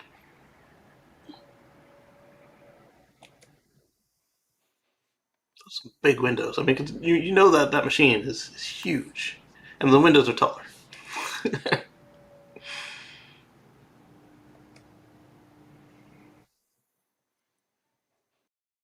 So we've got some spy shots of what could be the cell production line inside of Terra, Texas. And then this floor is just like not even close to done. It's like got just storage. Here's some HVAC equipment. Just throw it in there.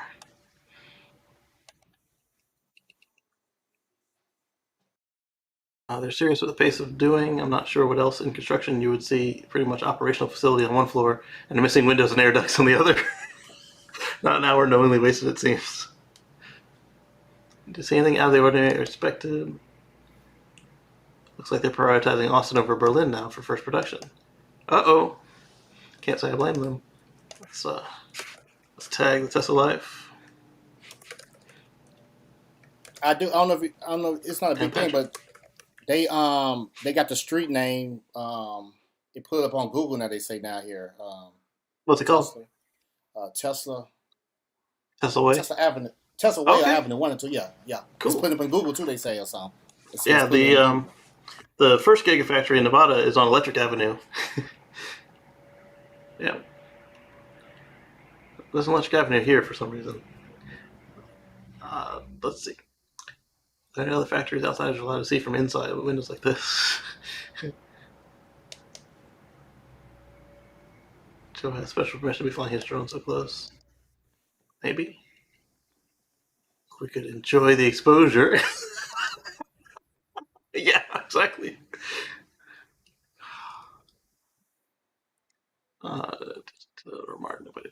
Both Berlin and Shanghai have loads of loading bays. Austin only has a few. What do you think about this? A drive-through lane in the factory is strange, at least. See, that's exactly what Elon showed us with Giga Texas, Terra Texas. you do drive the trucks straight into the building. You don't need an exterior load bay because it's so big. It's actually got shipping, like truck lanes, like multiple truck lanes go through the building all the way through. So you drive in one side, drop your load, you pick up the next one, and then you leave. You don't need loading bays if that's your case. Or, I mean, you don't need external loading bays if that's your case. They're probably the same loading bays, but inside the factory. Let's see if anybody answers that. Yeah, okay, so somebody else. There'll be lots of green space around the factory, but the building itself is continuous. The open areas inside are covered. They're internal semi-truck roads inside a giant monolithic building. So, yeah, I don't need to respond to that. How did you miss that one? You're going to have to tint the windows.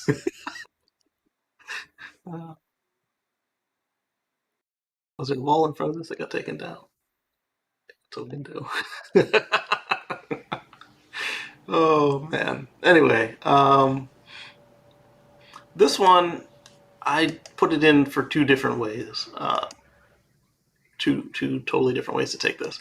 The first is, as written, if you want to be original, be ready to be copied. Coco Chanel. And, yeah, I can see what they were going for. They're suggesting that this looks like the Model 3. And it kind of does. I mean, there's a little bit of Porsche in there. And, It does. it's still unique.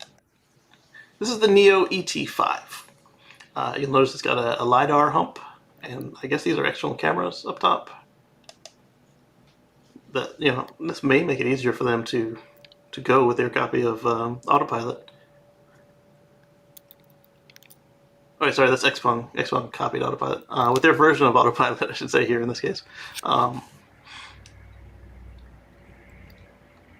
don't. If you're gonna put something on the front like that, make it a full-on unicorn. Put an antenna up there or something. Just looks so weird. But the rest of the car, other than the humps, I do like the way it looks. It's definitely got the Neo front end. There's no mistaking that. Neo front end. So, but the middle is very, very aerodynamic Model 3-esque. Yeah, because if you cover, like, just put your hand there and cover, just do it like that, you'll think it's a Model 3. Yeah. It's like, oh, it's a nice looking Model 3 mod, right? Wait, what? But it's not a sedan, it's a hatchback. And I'd like to take one out for a spin. Looks like somebody took a Model 3 to Los Santos Customs and wanted to spend money on mods. Is that LiDAR on the roof? Yes. Tesla better figure out VO quick, because other systems are going to dominate soon. What's VO? Oh, vision only. Vision only. Maybe. Didn't notice that you mentioned it, but sticking out, it's kind of ugly. Oh. Was there a link to the article there? No, it was just the fact that the way that they took it and the way, like, there were a couple of people in the thread who took it the way I did eventually, where, like, you know, it's another option to pick from in the market, and it's not a, you know, there's only so many ways to do an aerodynamic car and then make it same size and everything, and it's not a clone. They did all right, but I also see the original. It does. You can see the influence there.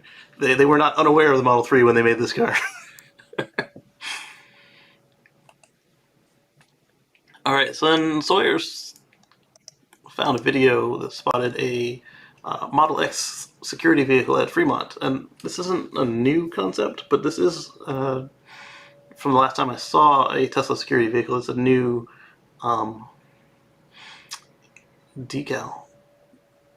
They used to look like the Surface vehicles where they had that red on them, and then the Tesla font. Let's see what's in this video. If it's his, we share it. If it's not, we'll do a little snippet. Paste and go. Check the music. This is the guy who brought us the Cybertruck videos last week. You got a couple of the Model X refreshes. I like that red on with those wheels. I've always liked the red Model X, but it's not for me. I went with black. That was for me. he has some long videos, and I say this as somebody who makes long videos. The drone work is a little smoother this time around. All right, so I will copy a link to his video there and paste it in the chat if you guys want to see it. And if he strikes me, he also strikes the link. All right. Yeah, we talked about the Falcon 9. All right, so then, as I was alluding to, Dirty Tesla is sharing a picture of Tesla FSD 10.7 release notes, and I don't know, like I said, if this is his car or not. Early access program FSD beta 10.7, improved object attributes network to reduce false cut-in slowdowns by 50%, which would be nice because my car is forever slamming on the brakes, and it'd be nice to not have it do that. 19% better. You should be able to feel that. Improved photon to control vehicle response latency by 20% on average. That sounds like Elon wrote that line. It does, because he's always talking about photons. But unless they're actively generating photons, I want you to say, hey, from the time we saw an image to the time that we actually respond to it has been improved by 20%. Expanded use of regen braking and autopilot down to 0 for smoother stops and improved energy efficiency, which will be phenomenal because right now autopilot slams the heck out of my brakes, and when it comes time to wash the car, I got to spend extra time cleaning up brake dust on the front wheels. The back wheels too, but mostly on the front because it's a 6,000-pound automobile. Improved vulnerable road users lateral velocity error by 4.9%, adding more auto-labeled simulated training examples to the dataset. My car has been great with pedestrians, and what's really important here is, did they say it? I think they said it later. They're talking about jaywalkers. I haven't had any jaywalkers in mine. Every time my car's had to respond, well, no, I take that back. Well, it's not really jaywalking. Every time my car's had to respond to pedestrians, it's either been in a crosswalk or in a parking lot. And so the parking lot, I don't really consider them to be jaywalkers. Go from your car to where you're trying to go. They don't have crosswalks for all of it. They don't need it. But it's been great with them. And the idea that it could be even better is, and the idea that it will handle people walking across the street at non-crosswalks is even better. I like the way it does, and it waits for them to get all the way across your driving lane, which is even better because that's how it's supposed to be. Reduce false slowdowns by adding geometric checks to cross-validate lane assignment of objects.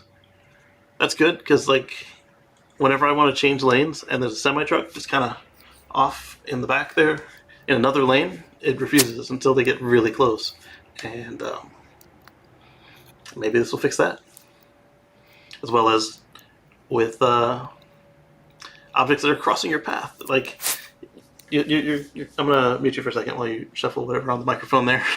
Sorry about that. It's okay. It's just loud. I'll mute yourself when you want to say something though.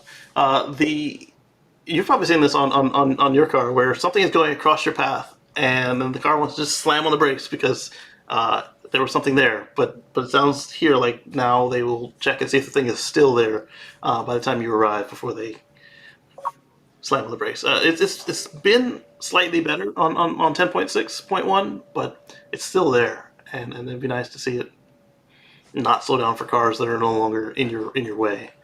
The one I give it, and I talked about this in my I don't know if it's the Drizzle video or just my regular 10.6.1 video, where somebody leaves your lane, and the car thinks they're not smart people and that they might double back.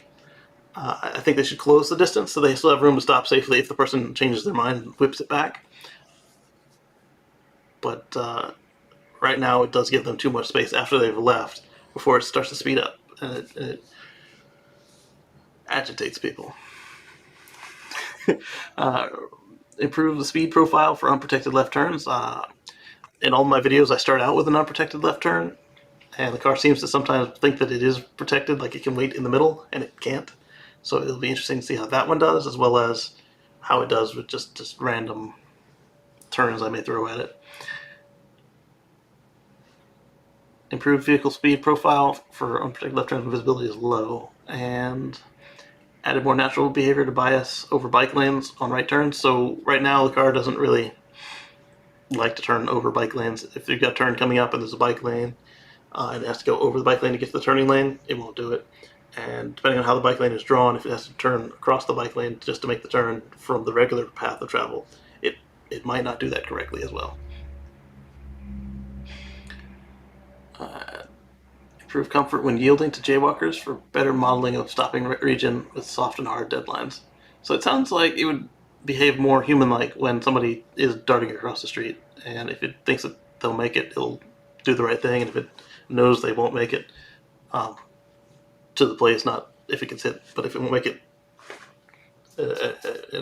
intercept, then it will just keep on rolling. Let's see.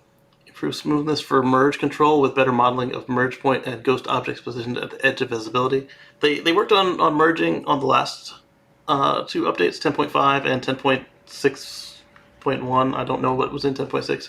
And it seems a little better sometimes on Navigate on Autopilot, and it doesn't really feel any different on FSD for merges. And so hopefully they've continued to improve one or both of those for this merge, and it's not a leftover note. And improved overall comfort by enforcing stricter lateral jerk bounds into the trajectory optimizer. And you might see this in some of my videos where it's just yanking the wheel back and forth. Hopefully that's better. And then other times it'll just snatch the wheel, just like, oh. So maybe that'll be gone too, because I don't know, like maybe it sees something and it's like, oh yeah, we need to be over here, and then it sounds like they've put a little bit of smoothness on it. Improve short deadline lane changes through richer trajectory modeling. There's a bunch of those where my car needs to get over multiple lanes. Sometimes it does great, and other times it's going to miss the turn, so I have to manually take over. And it doesn't do U-turns typically for me, so. In fact, sometimes when I get to a U-turn, it's like, yeah, your turn. Here you go. Improved integration between lead vehicle overtake and lane change gap selection, and updated trajectory line visualization. So this is, it looks like it's on a, based on how much we were able to scroll down, it looks like it could be on his Model X or somebody else's legacy car. I don't know if his Model X is in the program or not. Very excited. It seems they're working on fixing the random slowdowns. Also, this version has waypoints. So I straightened it out for you. Oh. I do actually like that when people are like, here, I've tweaked your picture for you. I believe now is the time for us to activate FSD for everyone who paid for it. It may not be perfect, but I believe it's reached a new level of performance enough to be launched for everyone. This is what I keep saying when I'm doing my reviews, is that it's not ready for everyone, but it's not to the point where if you know how to use autopilot, that this should be a problem for you, as long as you're not one of those people using a autopilot defeat device or driving in the back seat or anything like that.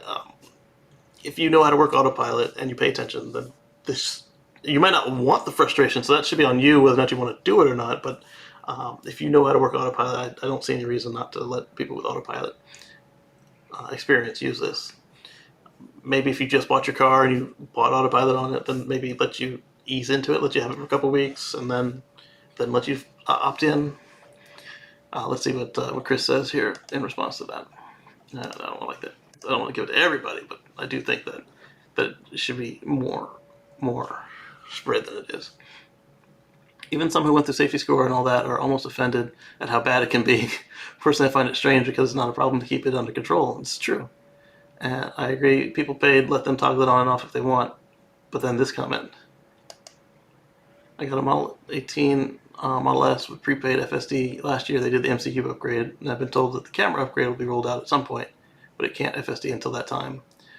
This week, a full-color screen appeared, and I could toggle full self-driving beta and traffic light stop sign.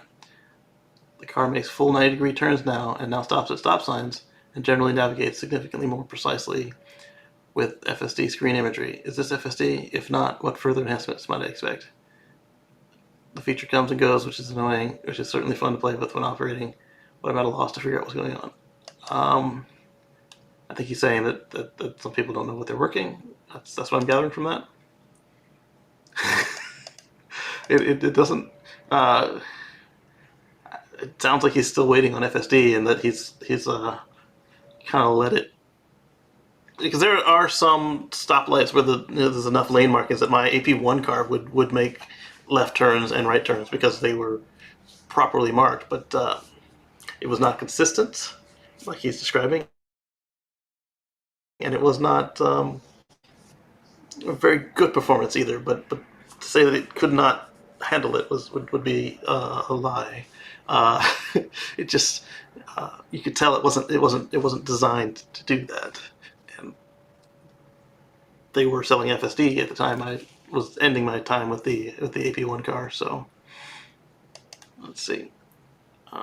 Everyone jaywalks here. Yeah, same here.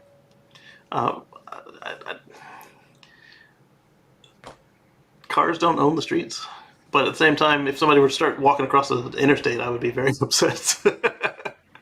I try to stick to the crosswalks because then people know to look out for you. If you start walking across the street at night, like the lady with Uber did, you don't always have a good outcome. Automatic high beams and low beams. Yeah, we have that on the model, all the Teslas, and they don't do that well, but we got them. But do these ever truly manifest in real life? I've not been seeing it personally. They need to go all hands on deck and fix these extreme brake events. These are constant for me in 10.6.1. Trying to thwart or lessen it by pressing the accelerator won't work. Sometimes it works for me. She's got a Model X as well. I agree. The braking is what keeps me from using it as much as I would like. Other drivers yes, they do. Get upset looking forward to braking improvements. Absolutely. I'm pretty sure those will go away eventually once the precision gets high enough. Assuming it. So many people spell the wrong brakes. Brakes thinking there's something in front of it. As long as the precision isn't 100%, it'll probably keep happening. Might be wrong though. Alright, so apparently I just got a delivery. They didn't ring the doorbell or anything. I got a person at the doorbell warning, and I got an email from the person saying that the stuff is here. Alright. Where was the... No, it's not terribly consistent. There. It's all estimates of probabilities, even LiDAR.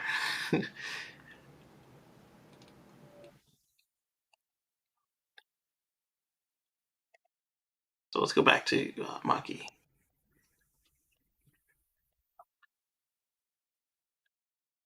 The Mach-E is KBB's EV Best Buy of 2022. So another 2022 award before the year even gets here. Kelly Blue Book picked the Mach-E as their Best Buy for the coming year, labeling it as the sports car of SUVs, which is how it was marketed, I suppose. So congratulations to Ford. You got an award on the Mach-E. There's going to be a lot more non-truck SUVs coming out this year, so I'm curious to see how they handle that. Like all new ones. I understand that a lot of these awards are not all new, can't get it, but we'll see. All right, so I told you that the Ioniq 5 is making the rounds, like it's getting ready to go on sale or is on sale now. So is the EV6. We've got Tesla Bjorn. Appears to be within the dirtiest area of the car. Is the charge position flawed? See if they link straight to that part of the video or not. Whew. So nope. They call it out 453 to 540. You could just do a timestamp link.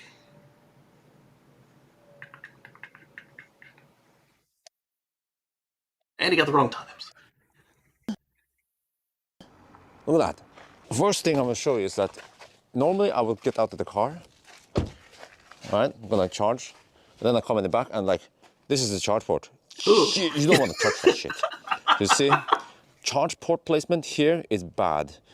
Tesla or many other cars, for example, Tesla would have it here, and you see how much less schmutz we have here. Yeah. And then what about in the front? How about putting it in the front? Do you see how much schmutz we have in the front? Mm-hmm. Placing the charge port where Tesla places it, or Ioniq, classic Ioniq places it, is way better for schmutz. So what I have to do now to Yeah, you don't avoid want to touch touching that. that is to use this one. I have to remember to use this one. So Use fortunately, the EV6 and Ioniq 5, they have motorized motorized charge port. Now this Okay. tap here, I actually don't know why it's so clumsy made, because every time you take it out, you see it's already a bit dirty, so then it would just dangle like this and touch the schmutz. We are getting... I also don't like road grime on my hands, so I get it. I totally get it. What do you think? What do you think, Marcus? Yeah. He got a good point though. He makes some good point. Yeah. I like how one of the suggested videos is the one that we're in right now. Like, hey, you should consider watching. You should consider There chatting. you go. There you go. Yeah. I mean, I don't like the winter grime on my hands, and I agree that, you know, if I forgot, I would go back inside the car and open it electronically rather than deal with that. Well, you know, since I left Chicago years ago, I don't really, and out here in Texas, we don't really see that too often here though. So. Fair enough. Because it's coming from, you talking about it coming from like the snow and stuff, right? Right. Yeah. The other good thing is it's motorized closed, so Yeah. after you're done, you don't have to mess with it either. Yeah. Oh yeah, hey look on my plaid, I'm spoiled on it because when I remove it, I make close. You know, my 13 don't do that. You gotta manually do it, yeah. Close it. I get in the car, it's still showing me my charge port open, even when I can drive. You know, versus closing. So. Well, I got my very first week with my Model S. The charge port broke. It stopped opening and closing. So I've never manually closed my charge port on the X because I'm afraid that I'll break it. It's probably the same design, but it might not be. I don't know. Yeah. It seems like you're forcing the gear. You know, like someone gears, like you just forcing it. It kind of feel like that sometimes.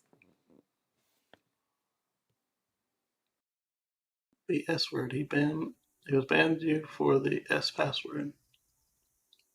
Huh? I don't understand. Maybe that word he says that sounds like a bad word. Or not really a bad word, but a word I don't use. I don't cuss on the show. Maybe. He gets really close to it. He does. He stretches it out like the wire. So I think this is a similar incident. I don't know if it's Robert's video or if it was one he sent me or what, but Tesla Model 3 records Ioniq charger's death by a different kind of icing. And, well, let's take a look. Oh, this is from Wham Bam. I think I saw this on their main show. So let's see. This video's submitter was charging his Model 3 using an Ioniq charger in Croatia when two drunk men came out of a bar that's connected to the gas station. Yeah, Robert. They hopped in their car and started to... Once they noticed the submitter and his girlfriend in the Tesla, they proceeded to park next to them in a charging spot.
They jammed it in there. Yeah, so I saw this clip on their main show a few weeks ago. Hey, look, you should watch the show we're watching now. Let's go with sad. interesting enough, the police said, "What can we do about it?" Yeah, that's what I was commenting on. When I was younger, I went to an isolated discotheque, and I saw girls. I would have said assume drunken driver driving drunk or something. So I would have said that assume. Yeah, that would have got them there fast. You know. Yeah. Or just, you don't lie, but definitely make it more urgent, and they'll come. No, I say assume. I assume they're drunk. Well, they were. You can see it. Yeah. That is so weird. Yep. I enjoy me some Wham Bam. I need to give them some footage. Yeah, I like how he breaks his videos down. Though it's real entertaining how you break them down. It takes time to do that stuff. It does, and then he's got the Foley sounds. Like you got like a motorcycle goes by, he actually finds a motorcycle sound and puts it in there. Mm-hmm. Yeah. So next week is what? Next week is all the winter holidays. In fact, some of them have already started, but I'll be here. I'll be here for Boxing Day, and then I'll be here for 2 days after New Year as well. So it's gonna be a blast. Hey Felix, how you doing? Happy holidays. Yeah. So with that, we'll catch you all on the flip side. Catch you next week.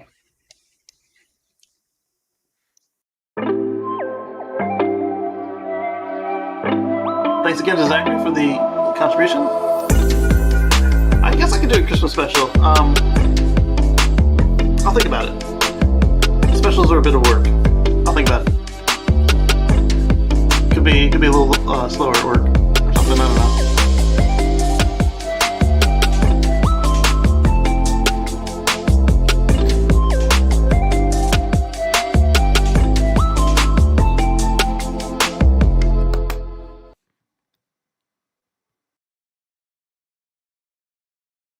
There we go.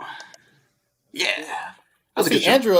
I see that's a true one now. That's a dedicated one now. I see. Andrew. Yeah.